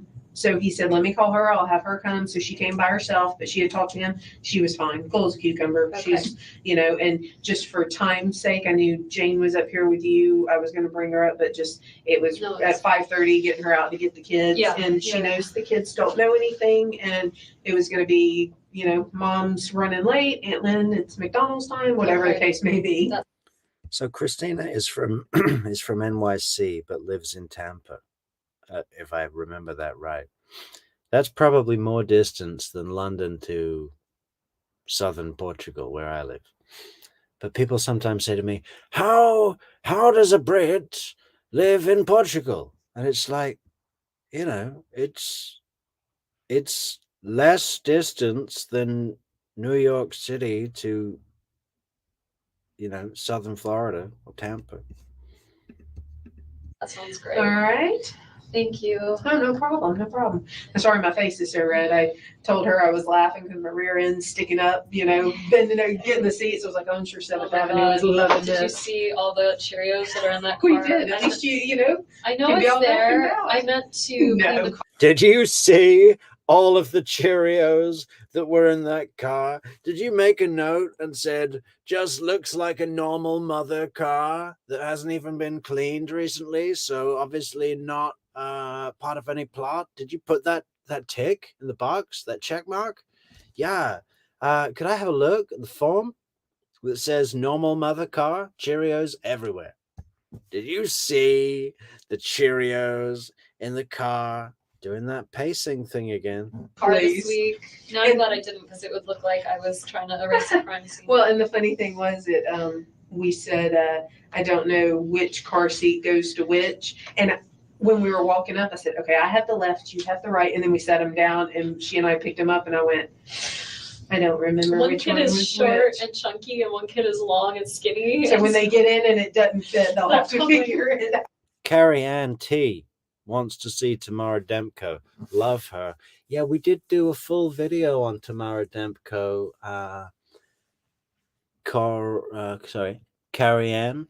We I think we're going to revisit it though, because I don't think the audio was great. It was okay, and it's a really popular one of our videos. You know, it's always getting viewed. It's on our channel page. You can go and check that out now if you want. Or yeah, but we'll probably have another look at it again. And LaCasse, why not? Let's just, really building blocks, guys. Building blocks. They'll figure it out. Because as we were walking out, I was like, I don't remember which one was which. Lynn is really great. Yeah. So Well, maybe we'll do like a montage of LaCasse interview and cutting to excuse me. Cutting to Tamara's interview, just in and out, mixing it up with those two guys, because they're both like the same person. I think that they should like get together. That'd be great. That'd be such a crazy. No, but that probably wouldn't work out well, would it? Because they'd both be that every time anyone would come over, they'd say, "Oh, so any more news about the case?" They need something else to talk about. I think Jeff is so bored of being that guy that was really in the middle of this case. His whole life for 10 years, everyone who comes up to him, all they want to talk to him about is, "So, what was it like? Was she really nuts? Was she really nuts? Was she hypersexual? We heard she was hypersexual. 10 years, really bad breakup, and people are still coming up to you, just only want to, even when they're trying to respect you and say, so, Jeff, how was your, your alternative spring break training session going down in Gainesville this year?" This is like 2024 now, and they're trying to be polite and not ask about the case, but Jeff can tell just from the way that they're looking at him that they're just holding back, going, "We want to know about the case." So in the end, he just tells them.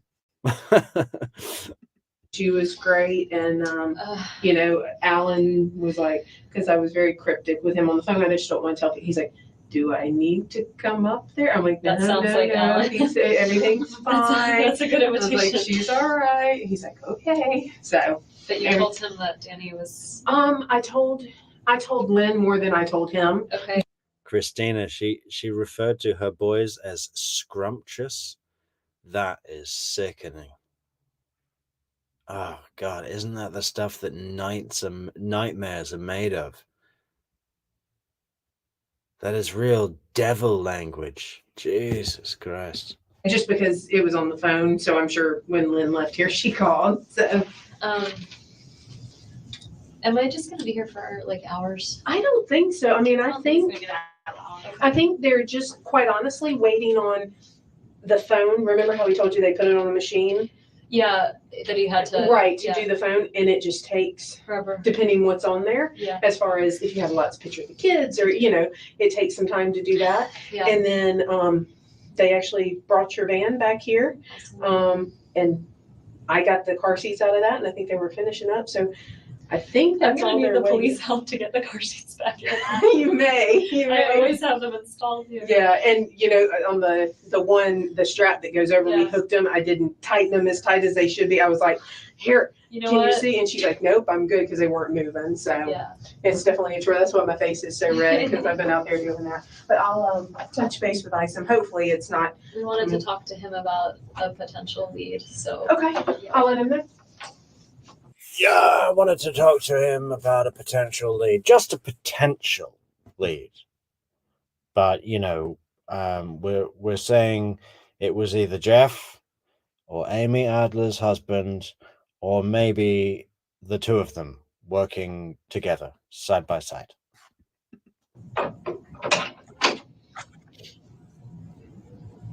Sorry, I know it's a lot of running around, and I want to talk to my parents and get them up here. Okay. Rabbit, now I'm imagining you in a streetcar named Desire. Yeah, and I told him that, and he said it should be relatively soon that you get your phone back. I don't know. Why not use someone else's phone? No, I don't. Yeah, because you know the number. Let me go ask again and just be like, can she just call Yeah. Do you have a phone, right? the cell phone? If I could borrow it, though.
Hey, Christina, have you been to Anna Maria Island?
You know, something that I don't give a lot of consideration to, really, but you know, because we know how it all played out in the end, so far at least. But Wendy must be thinking, you know, any minute now, General Isom could burst back into the room and say, "We've just arrested 2 guys in a Prius." A neighbor had followed them covertly up to Thomasville Drive, alerted the authorities, and started walking them into where they were. The authorities came and started, tailing them out of town until we could get a read on the license plate, and we've got 2 suspects in custody right now. That'd be good, wouldn't it? Just to see what she would do with that information. And they're from Miami, where your brother lives.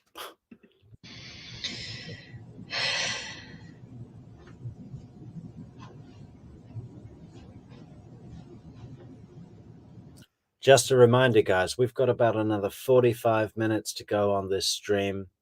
And how many subscribers do we need to get to our goal? Maybe it can't happen today. Oh my God, there hasn't even been 1 subscriber since we asked for 20. Well, I just don't know what to say. We're gonna quit. We're gonna quit. There's no incentive here. Just 20 more subscribers, guys. Come on. How many are in the chat? We've got 63 people in the chat. You can't all be subscribed.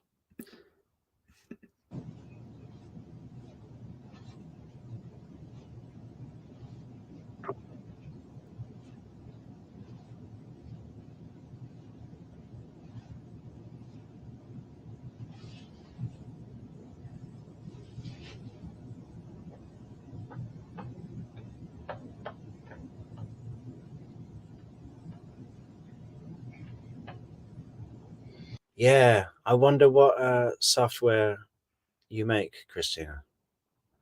You said you were working on an upload feature the other day. Yeah, I'd love to know, but maybe this isn't the time or the place.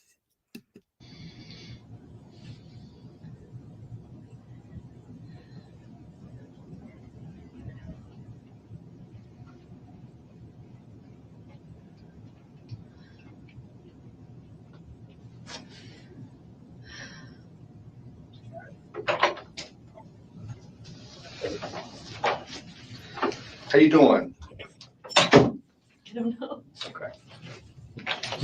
All right. How are you doing? Feel like my head's about to explode. I'm about the same. Okay. How are you doing? I'm gonna start talking like a 3-year-old again. need to find out this number here, 6,800. That's Danny's number. Wait, 6,800. 202. 8,200. Mhm. Okay. Yeah. Same here. I'm just going through, these are phone calls that you made. Yeah. Charlie's your brother? Yeah. Hey, Christina, I don't like big Brit tourist areas, although I have been to Niagara Falls. But no, I ask about Anna Maria Island because that's where Trevor Summers took his ex-wife on a kidnapping mission. And they were driving around the island looking for a house on stilts so that he could get a charter boat to take him to international waters and escape the authorities. Also, it's just a part of a story that we're going to be covering. And I know that St. Petersburg is quite close to Anna Maria Island because I checked it on the map.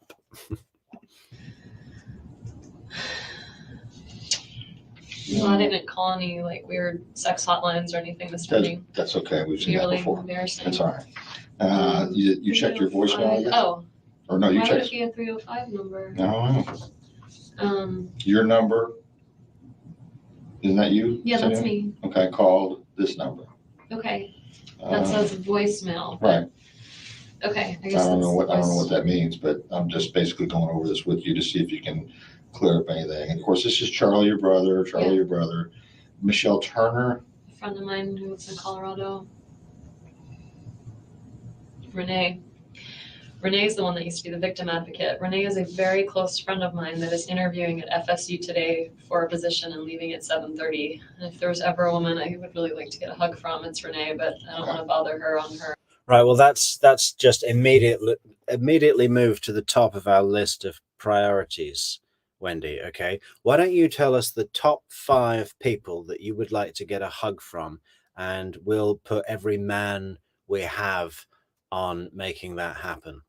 You know, forget this chasing the gunman thing. We're wasting our time. A hug from Renee. That is now our top priority. Okay. Rita Hinden. That's the mother of my friend Tova Nugget.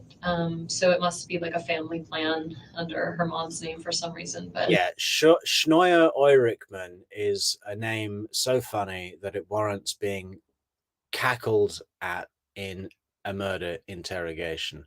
But Tova Nugget just gets a pass. Do you call the friend? My friend Tova was returning her message. TOBA? TOVA, Tova. Okay. Emily Benfer? I didn't talk to her. I sent her a text. Okay, I see it. Just sent her I just sent her a gift for her baby, and she was texting me to thank me. We're going to talk about Jeff here in a minute. Yeah. Sorry. It looked like part of the ceiling just fell off. I know, I was worried about that too. That one's Right? before, but maybe it was some others. Oh, I really can't. I guess I need to hold on to this in case Danny needs Just have it in case, yeah. And I took it down too, so when I get in contact with his parents, I can remember. It would matter to them to have contact with like the local Jewish stuff in town.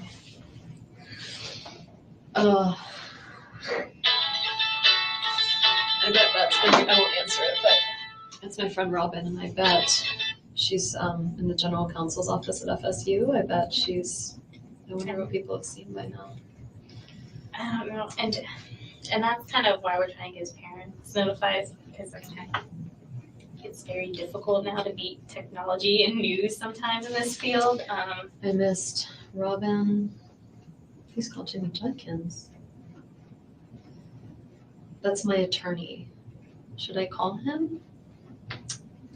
That's my attorney for the divorce case, not like an attorney for like. And once Investigator Isom finishes talking to you, I'd call whoever you feel comfortable with calling. Okay. Whoa. Just need to know you're all okay. I don't even know who these people are. Can I listen to the message from Robin just to hear what's like why I need to call Jimmy? She's called a lot of times. Hey, Ian. Yeah, okay. I just had to scroll back, and it is Miss Ann Thrope, as in misanthrope. Yeah, I didn't get that. It's this channel, this damn channel's become way too popular, guys. It's like all I do is scroll and click and, you know, I try and read every comment. It's just not possible. But yeah, we need to think of a better way to manage this, because it's also really distracting from what we're here to do, which is share ideas about the videos primarily. But there's always such great comments coming in. But yeah, sometimes I misread things like Miss Ann Thorpe. I thought it was just someone's name, you know, some really fancy lady called Miss Ann Thorpe.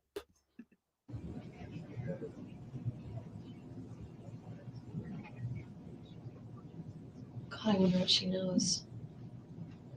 Try the.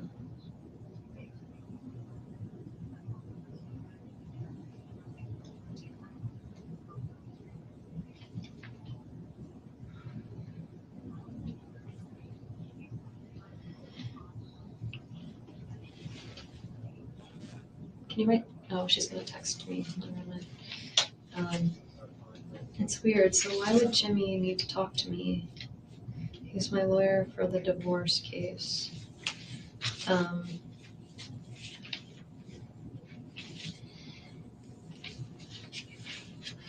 This is Lincoln from last week.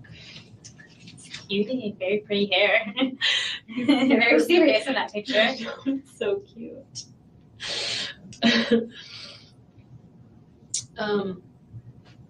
I'm curious, like what's coming in. Right now it looks like a whole bunch of nothing. No one's writing me yet.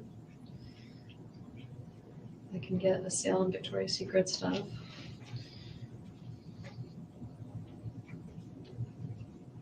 Governor Rick Scott has things going on.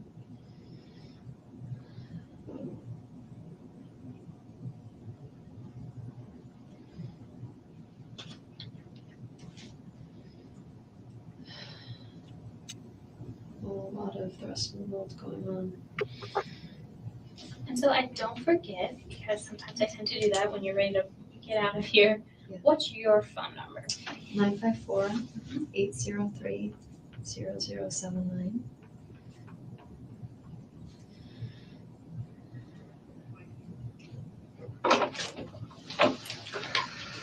Okay, All right. I was just looking to see. yeah, There's a lot of nothing going on, and then my attorney really wants to talk to me. okay. Did you hear about that? No. I think it's nothing. It says we Your got attorney for, our divorce case. oh, okay, It says we got a new judge. oh, Anyway. okay. I All right, think let's, I mean, Talk to. I didn't know earlier, but apparently you got a guy in your life named Jeff. Yeah. Okay, tell me about Jeff.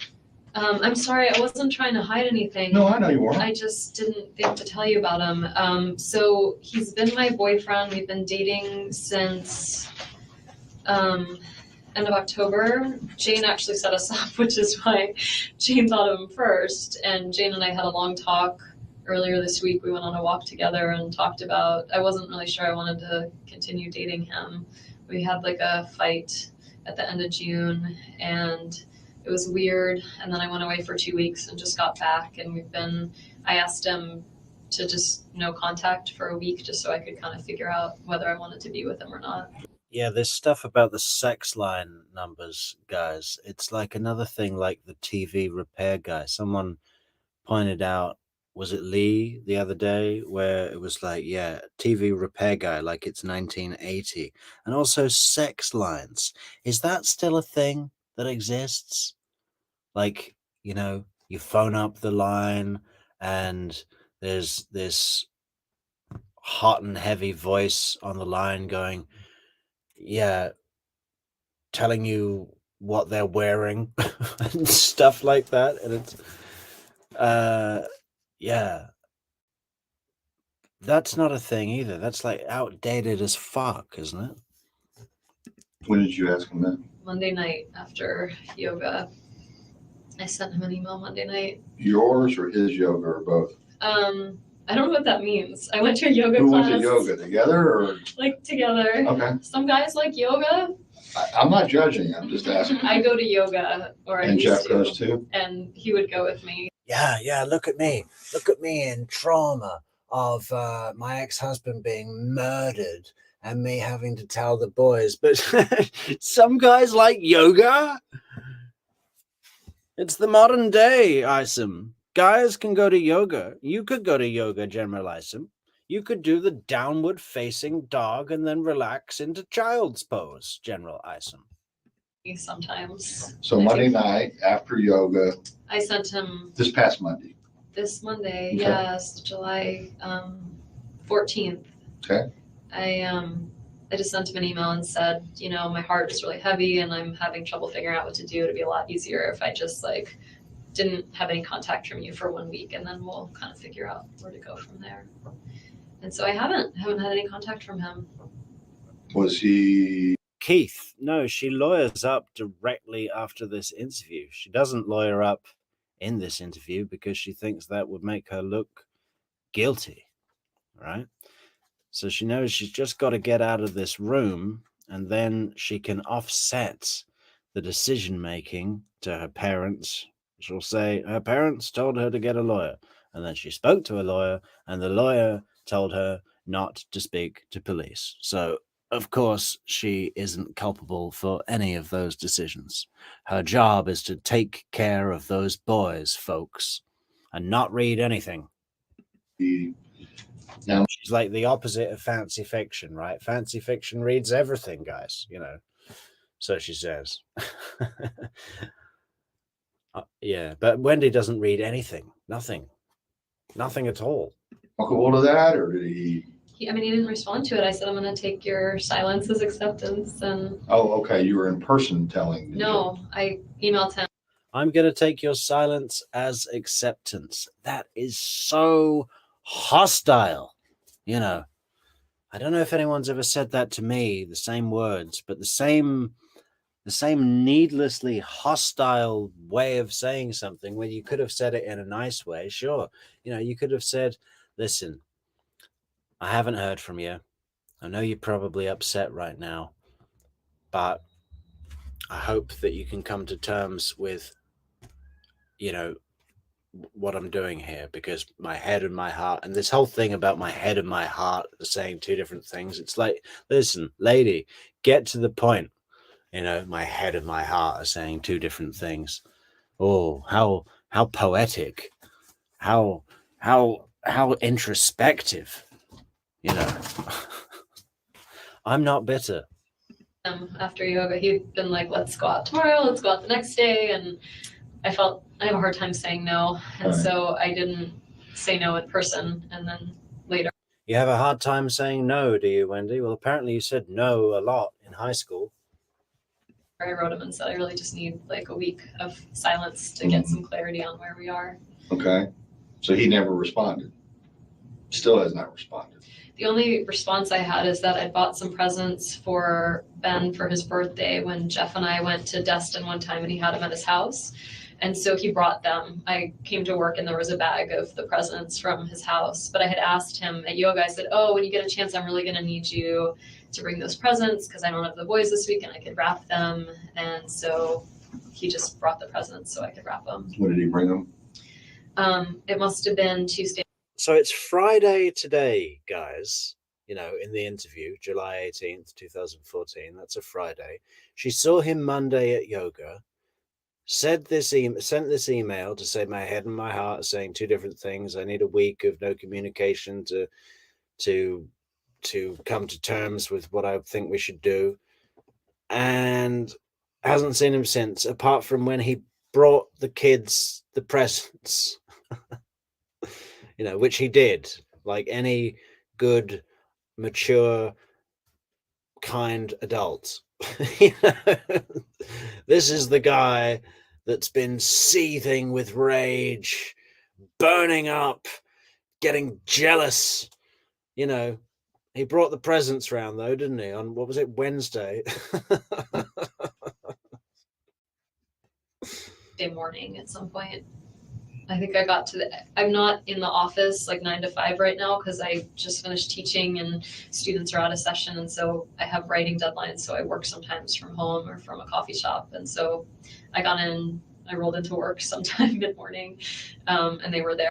It would have been so much better for her story if he'd have refused to bring the presents. Or better yet, if he'd have delivered the presents all smashed to bits, all the wrapping paper torn up, and just, you know, just dump them on the roof of her car, you know,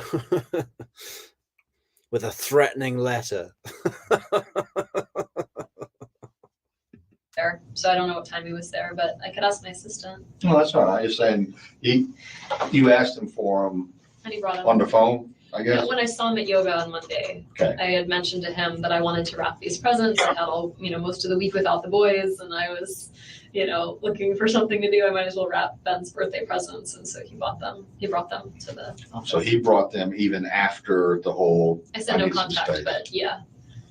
Okay. Why would you say? I mean, just what was how long have you been seeing Jeff? Since the end of September. Okay. All right. And so since September, you all have been seeing each other exclusively?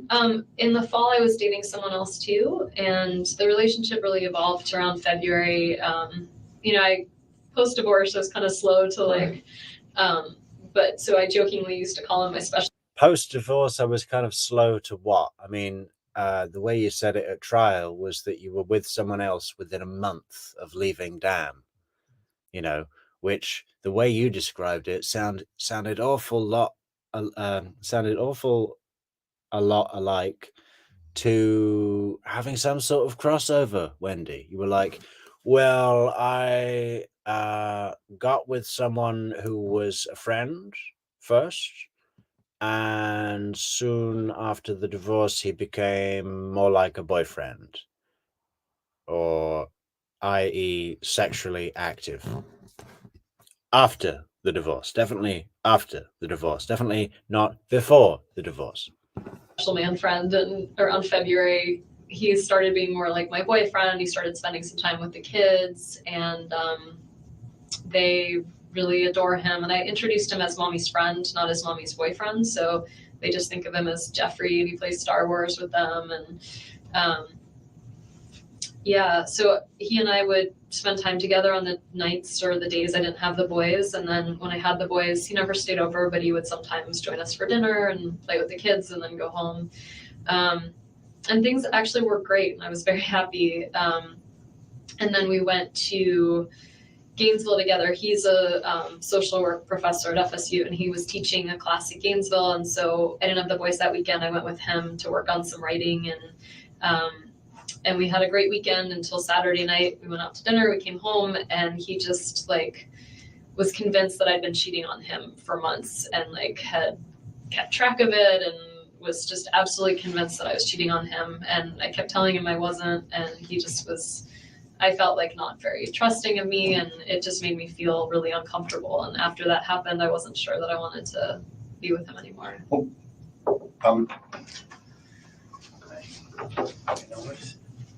I'm wondering what brought this on, the whole not trusting thing. I mean, I'd been dating someone else in the fall, and so he had asked me, did you see someone else in the fall? Kind of once things were good with us, maybe around April, and I said I did. And This cop's a little bit younger, isn't he? Look at that clean cut head of hair there. Look at those broad football player shoulders. Wendy's got her eyes changing a little bit here. You see, she can't really crank up the sexuality with Isom. You know, he's a little older. Well, he's quite a bit older. He's, you know, around 60, maybe late 50s.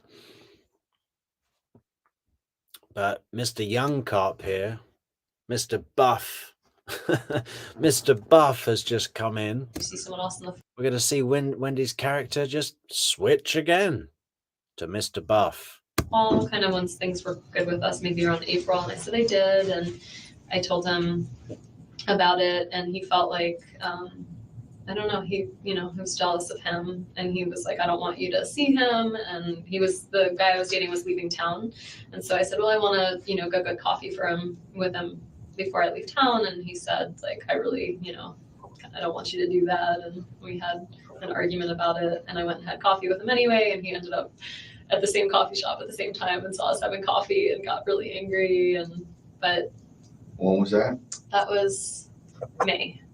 Like, Yeah, funny that, isn't it? You know, with among all these little elements of the story that suggest that Wendy was intentionally forcing Jeff into this, shaping him as a jealous character, it just happened to be that the man that Jeff didn't want to get coffee, didn't want Wendy to go for coffee with, it just so happened, as luck would have it, that she was having coffee with him at Jeff's coffee shop at the time he would normally go there.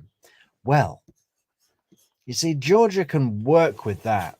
Georgia can work a lot out of that. mid to late May, maybe. Okay. And Well, do you think it was a coincidence, or do you think he intentionally went I to think that? it was a total coincidence. Okay. I was only there for like 30 minutes, and yeah, I think it just is a small town. Things Okay. happen. All right. Yeah, blame Tallahassee. It's all Tallahassee's fault. They should have more coffee shops. What kind of car does Jeff drive? I'm really bad with this. It's silver colored. I think it's a Nissan. It's very old and very rundown. Silver Nissan? Gray. Yeah, it's got a sun pass. It's got a missing towing eye cap. It's got a aftermarket side mirror on the passenger side. Miami plates, silver pine mica. It's a Nissan. Could be a Toyota. Don't know. Silver. Okay. You don't know what year or how many doors or anything? I want to say 2 doors. 2-door? And I don't know what year it is. I have no idea. You pretty sure about the 2-door? I'm pretty sure. I feel like, yeah, Is it his car exclusively? exclusively. He doesn't even have to share it with anyone. Okay. Does he live alone? Mm-hmm. She says that as if she has to share her car with someone. You know what I mean? Like, he doesn't even have to share it with anyone, like me. But she doesn't share her car with anyone. Where does he live? He lives in an apartment complex. I've actually only been over there once because he was kind of embarrassed. It's a basement apartment, and it's off Park Street. I think it's called Victory Garden. I don't think he was embarrassed.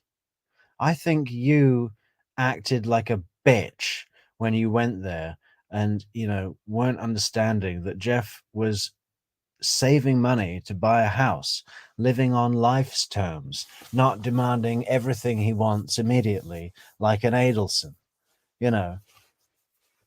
He had a basement apartment in like a student district of town, I believe. I've never been to Tallahassee. I don't know. But cheap end of town. I don't think it's like a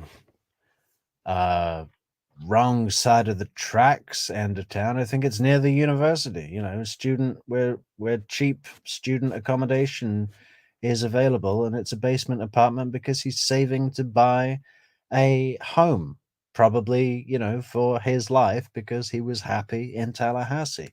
I don't think he was embarrassed or ashamed. I think you were an unreasonable bitch. Okay. It's like between Park and Appalachie. Mhm. That's funny, Wendy. I thought you couldn't even find your way to a liquor store. But suddenly, this place that you've been to once is between Park and Appalachie. Interesting. What happened to your terrible sense of direction? It's off Victory Garden. You don't know the name of the complex? I thought that's the name of it. Is Victory Gardens a road? Victory Garden's a road, yeah. I thought that was the name of the apartment. That's right. complex. That's fine. Is it closer to Park Avenue, or is it closer to, or is it halfway down? It's if you turn left, if you're on Park and you're heading towards downtown, if you turn left, it's on your right. Okay. Who are you? I'm sorry, I'm Investigator Cherry. I just got a couple. Yeah, who are you, Mr. Buff? Let's talk to Mr. Buff. Let's show Mr. Buff some big pearly whites with my Jack Nicholson Joker smile. Couple of questions if I can Okay. just jump in Go real ahead. quick. Yeah. Obviously we asked earlier about Danny's passcode, so his phone, his iPad, and all his stuff. Yeah. Okay. I can tell you one that he used to have back in the day. Yeah, let me have that one. God, it's the only one I can think of though. It's okay. I know a passcode used to be Meraglim1. It was MERAGLIM 1. I'm sorry, M-E. E is an elephant. RAGLIM. Meraglim 1. One. But this is like, A while ago. it's wild. I got that. Well, here's the thing. I got 3 kids, and we've downloaded a lot of games on our phones and our iPad and everything, and the little buggers will try to know the passcode. Now, Danny seemed very involved with his children. Yeah. I got that sense as soon as I stepped in the house. Is there any chance that the kids Maybe may they know? know the iPad code. They might. All right, when we get a chance, can we just double check and see that? Because that might help us out. a Can long I way. ask them rather than you? I just think Oh, no. No, you're gonna be the one I want you to ask them. absolutely. They know. I don't have an iPad, but my parents do, and they know like what's the secret code, Right. So they would know if Abba had a secret. That's what they call Danny. They call Yeah. him Abba. They would know if Abba had a secret code. What's the secret code? Right. So I can ask them in a way that. And so the iPad and the phone, if they know.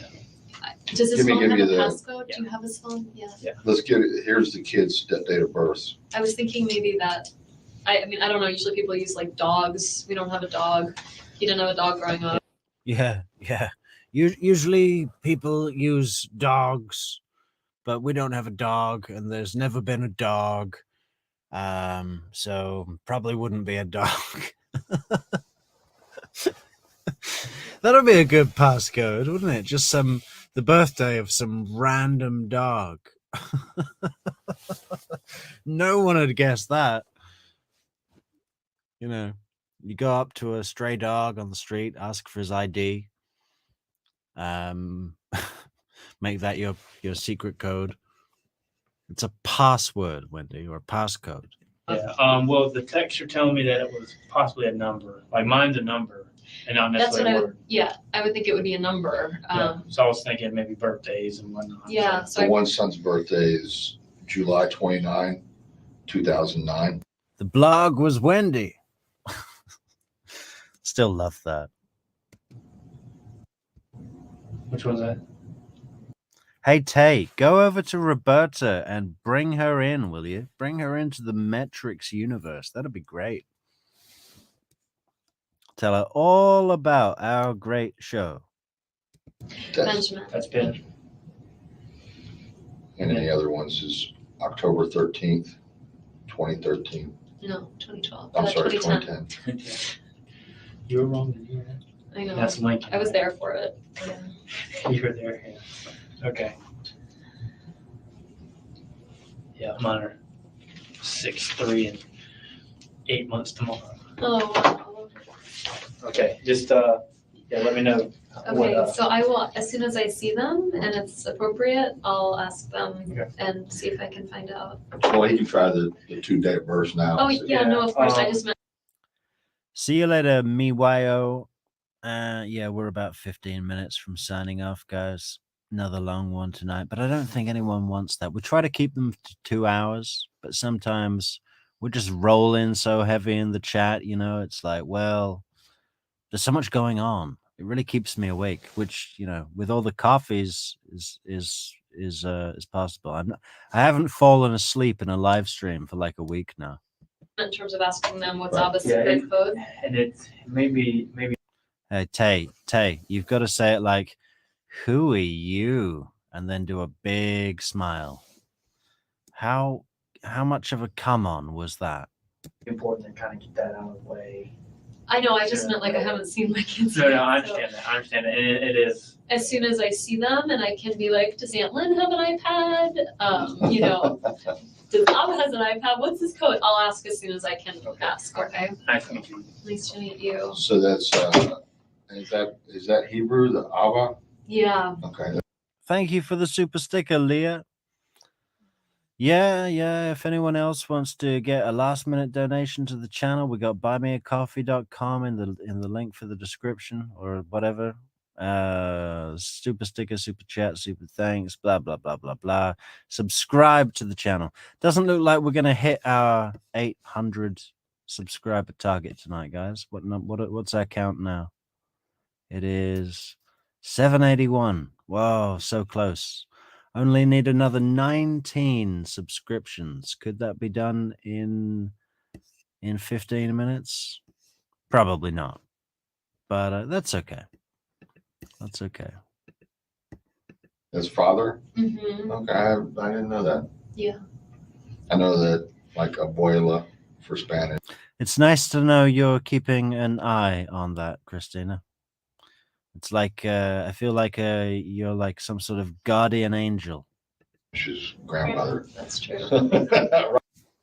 Hi, Sarah. I did. Do you speak Spanish? No, I probably should, but I don't. I do. Okay.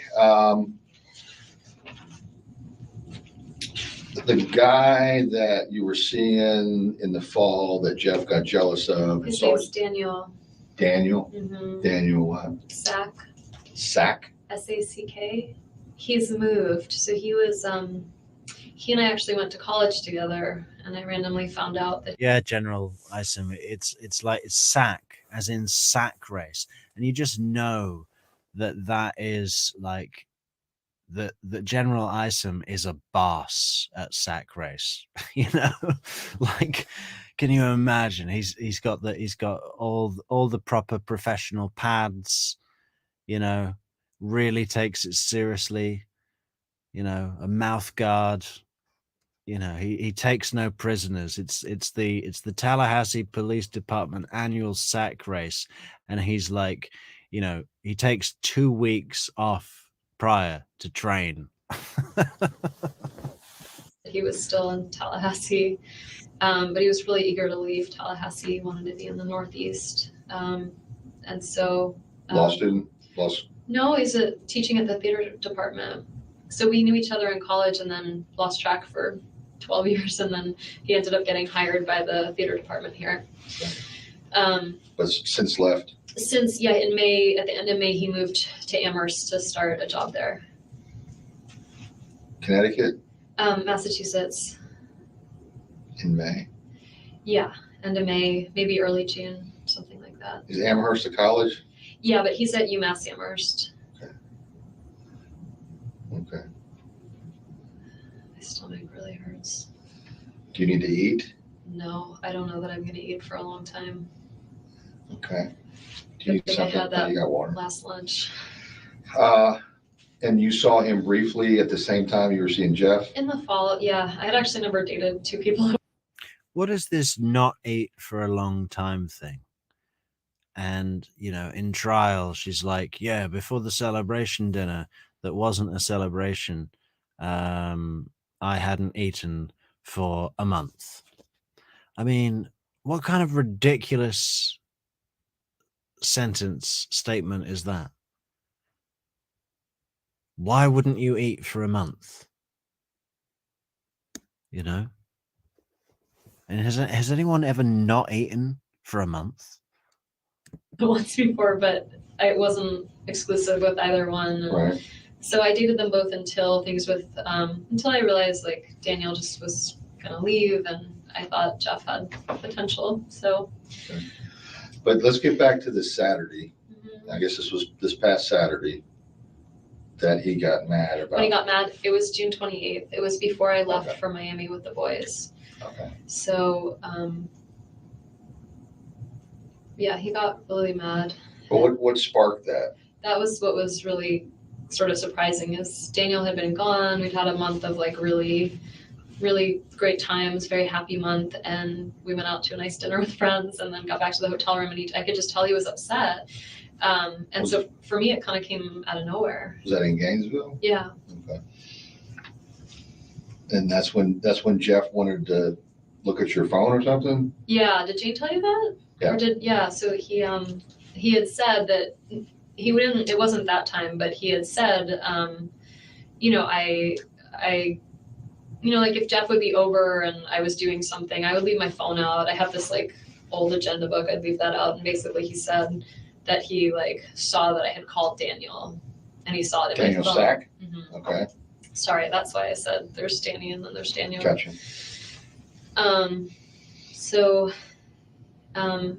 So it had really upset me that he had gone through my phone and that he had, I was just, the whole time I was just kind of crying. I was just really sad. I felt like we had a great relationship and his behavior made me think that I couldn't really be with someone like that. And I didn't really say much other than I was just really like, no, I didn't cheat on you. Like, yes, I saw Daniel in the fall. Like, no, I haven't seen him more than as a friend since February. And like, if you don't trust me, we can't really do this. So, and then he was, really sad and apologetic and was like, oh my God, you're the best thing that's ever happened to me and I'm gonna lose you. And I never really thought I would be in a police station talking about my relationship. Well, I understand that it's potentially relevant.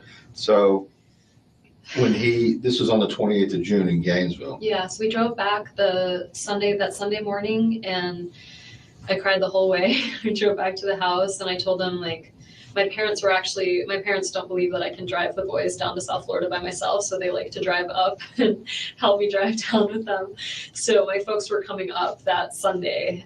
So Jeff left, I had a couple of hours, my parents came up, and then Monday morning I went and picked up the kids, and that was the weekend that Amy was visiting, Danny's girlfriend. Okay. So that was my first time meeting Amy, so I went to our former house, and I was really, anxious to meet Amy and kind of sad about 620.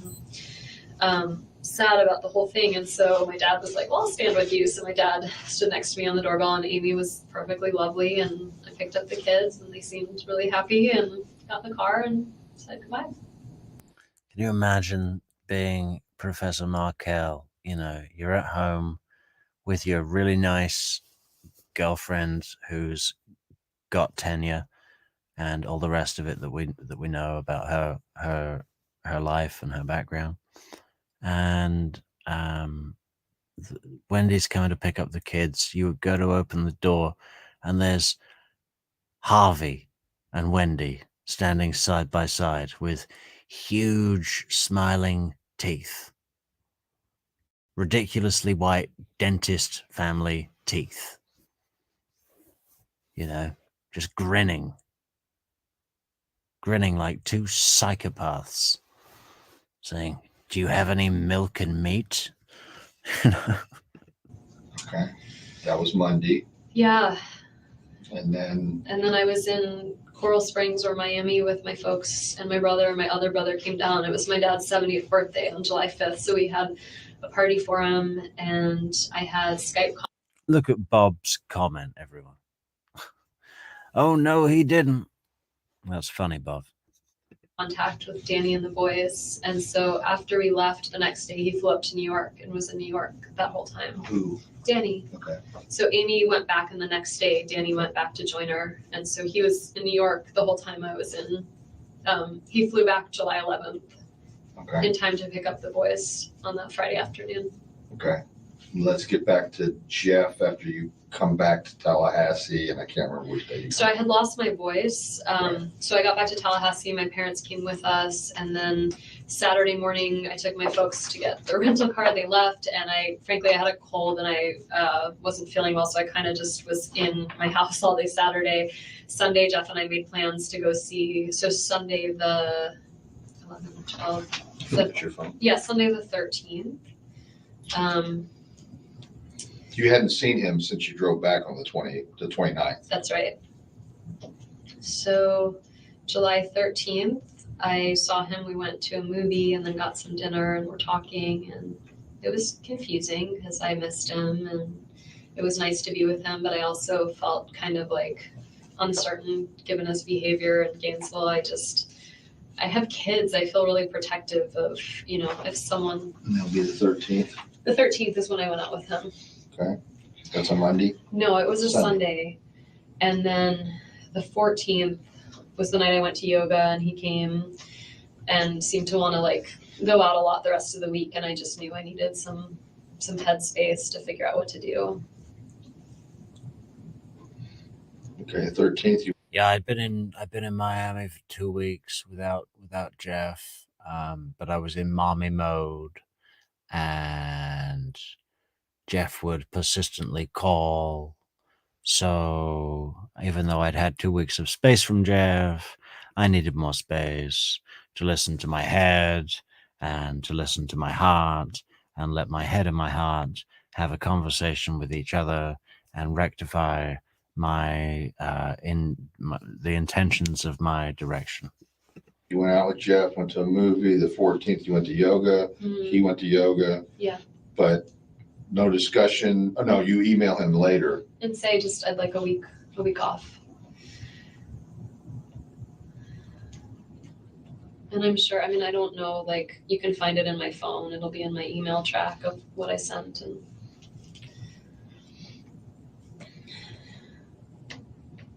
then basically to Jeff saying, I want some time. He doesn't respond, but he brings up gifts on the Tuesday. Yeah, But you'd had no contact since the yoga on Monday night. none.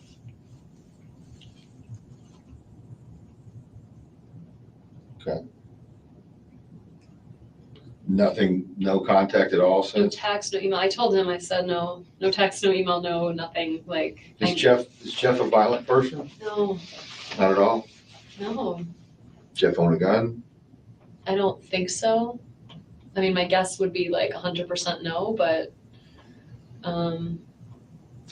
I guess I was only in his house one time. He certainly could have a gun and I wouldn't know about it, but he Lives by himself. lives by himself. He'd never talked to me about a gun. Okay. He was in the military, so. Oh, he was in the military before? Yeah, he grew up in California. His dad was in the Air Force, and then he was in the Air Force and ended up in Eglin Air Force Base, and he started going to community college and took classes and was really bright and ended up doing a PhD here at FSU and then taught in Arizona and then just got rehired here. Not rehired, but hired. And that's how Jane knows him, is she's doing a PhD in social work and Jeff is a professor in social work. Mm-hmm. I'm gonna get a picture just to confirm I'm not talking about the right person. I probably have one on my phone. Sure. And you can find him on FSU, right? How long has he been back at FSU? Since August. And you all met through Jane? Yeah. No, I just have pictures of my kids. Just pictures of her kids, guys. Cheerios in the car, pictures of her kids on the phone, and no murder plot information. Okay, we're going to leave it there for tonight, guys. So let's have a little recap if we can. What has happened tonight, apart from shitloads of comments in the chat? Well, Jane came in, pointed her finger at LaCasse. Wendy went on a big thing with LaCasse, completely dissed, ignored Sarah, victim advocate. That's yesterday's news now, isn't it? Don't need her anymore. What else happened? She hasn't made the call to Donna yet. We'll be getting to that tomorrow. But did anything else happen? Not much, right? She's now telling Isom all about Jeff, giving her version of events. Told him about Daniel Sack. Do you all want to see a picture of Daniel Sack? Look at him here.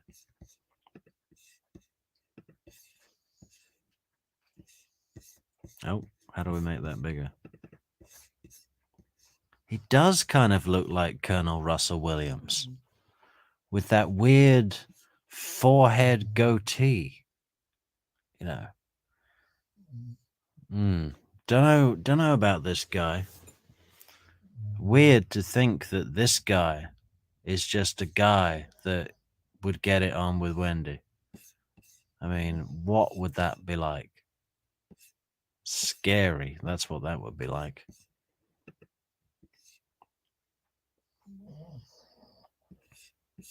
Anyway, Bob from accounting loves those chicks. Chicks, Bob? Come on, it's young women, Bob.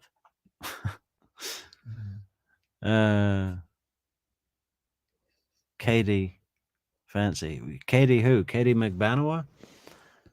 Okay. Or are you talking about another Katie?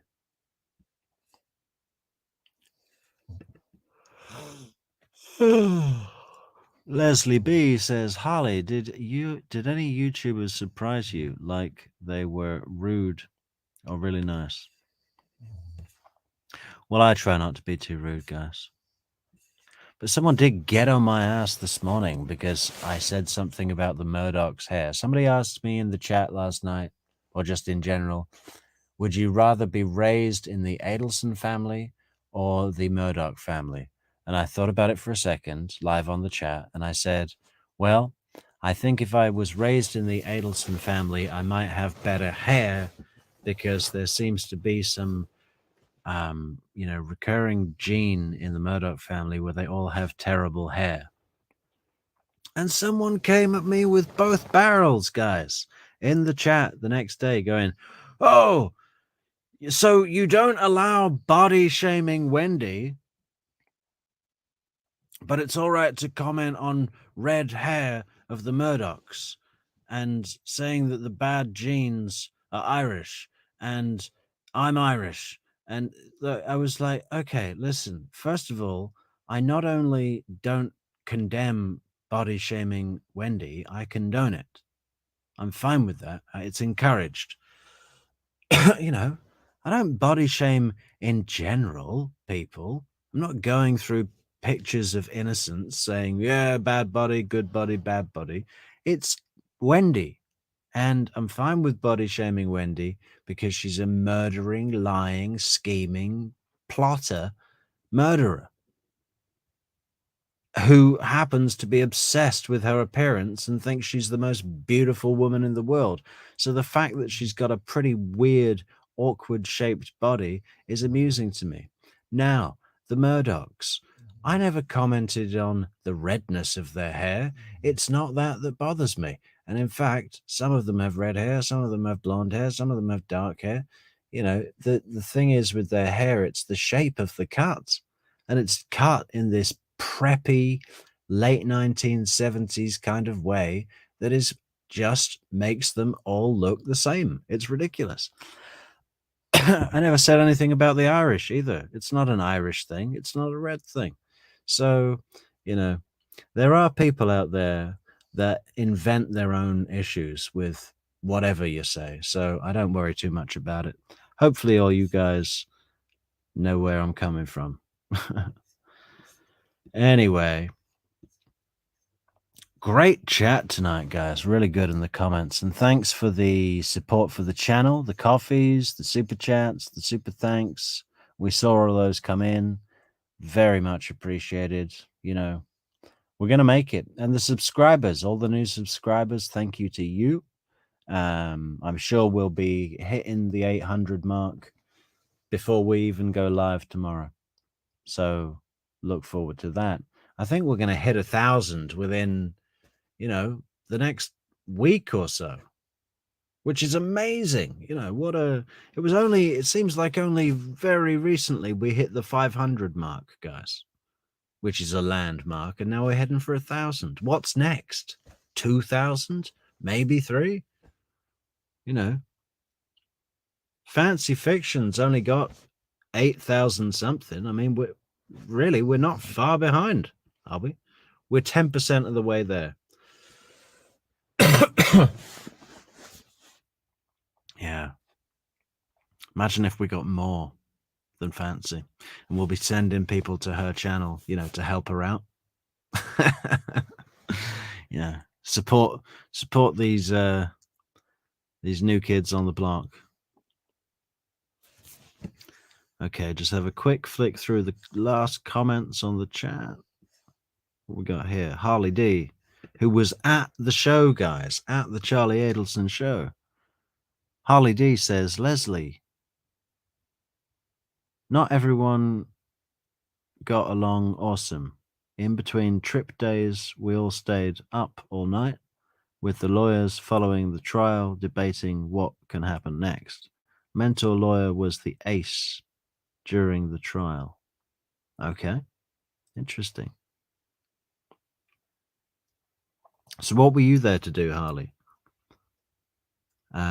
Just taking notes, just out of interest or professional curiosity? Rabbit. Oh, YouTuber Katie Cool Lady. Her name is really Kathy. She's big in victim rights. Her own sister was murdered. She has become very close friends, supporter of Ruth and Phil Markel. Well, that's nice to know. I'll have to check out that channel. Katie Cool Lady. I might watch a bit of that now to go to sleep.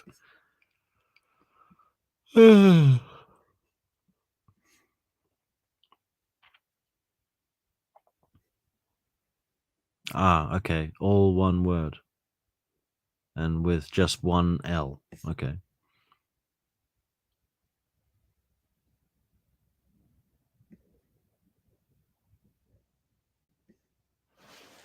Yeah, the blonde is Wendy. The redhead is Wendy. The Irish is Wendy. And just so everyone, I have Irish blood. I'm from the UK. That's all mixed up. I've got Scottish blood, Welsh blood, Irish blood, whatever. You want to know those heritage names? Irish name is Keane, Welsh name is Jones, and Scottish name is McPherson. It's a mixed bag.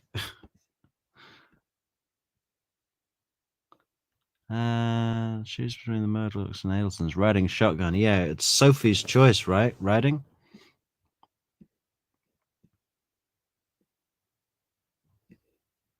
He wishes he had a widow's peak. Tay. That's just, he's just combed that in. That's not a John Travolta special.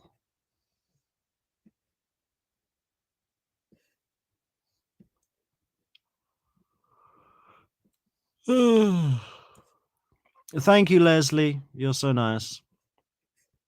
Yeah, Harley, I think Fancy Fiction is really cool as well. But does she think we're cool? That's the question.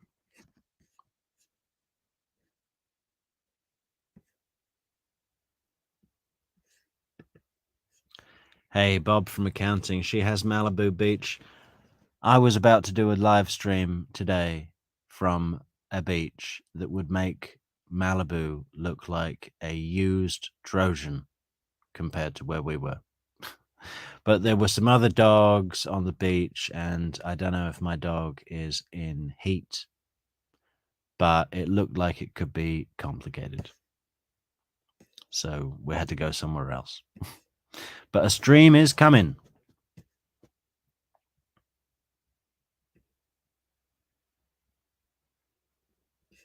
Leslie B, your son is a YouTuber full time, and it just starts multiplying rapidly. You got this. Well, yeah, we'll see. It's going more well than I ever thought it would. It's wonderful, the community we're building here, guys. And the chat room's so busy. I mean, I think I have to stop trying to go through every message, which is disappointing to me because that's kind of like my favorite bit, reading what everyone says, showing it on the screen, reading out the ones I like and opening the conversation. Well, I like all of them, but the ones that seem really like, I don't know. I wish I could read them all out. It'd be a really long show if I did. But yeah, I just don't think it's going to be possible moving forward. It really distracts from watching the stream. But I'm trying to come up with a plan how we can deal with that together, guys.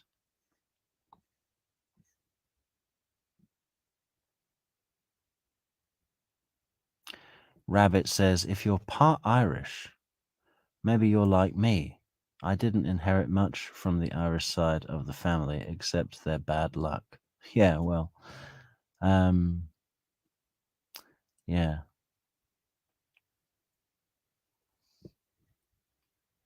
Well, they're a bunch of thieving, robbing, scamming, and maybe the Adelsons are Irish. Oh, careful. Yeah, I don't want to get into blaming nationalities, Irish are cool.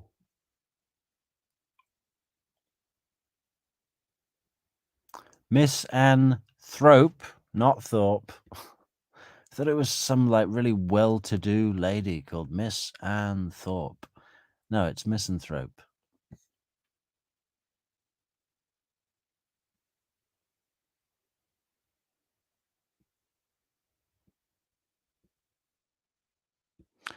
Oh yeah, has anyone clicked on the Discord link today? Is that working now? It's a new link in the description, guys. I definitely checked the box that said do not expire this link, but I'm sure I did that last time. So if anyone has any issues, it's well, just try and let us know. I guess the best thing to do would be to join the Discord midstream if you can. Right. We're going to cut it off there, guys. Great show. Thanks to all of you. Thanks to all of you. And we will see you Sunday evening. Sunday evening. All right. Thank you very much, guys. Be kind to each other. Don't be an Adelson. And see you later. Thank you so much, Rabbit. You're a star. You're a legend. You've been here since the beginning. You're one of our real core members, Rabbit, and you're so appreciated. You're dedicated. What about that Christina, though? She's fantastic with her comments as well. Really good comments from Christina. And many people have good, consistent comments. And it's wonderful. It's just so nice to speak to people that care deeply about this case and human behavior in general, and that have clearly been through all their own shit in their lives. You know what I'm saying? Because that's why we like these cases, guys. I'm sure that's common between all of us. They just wouldn't be that interesting unless you'd had a few knocks in life, I think. Right. Good night, Kerry. Good night, Bob. Good night, Harley. Good night, the dads, Chair, Rabbit, Tay. That's all I can see right now. Okay. Out of here, guys. Bye.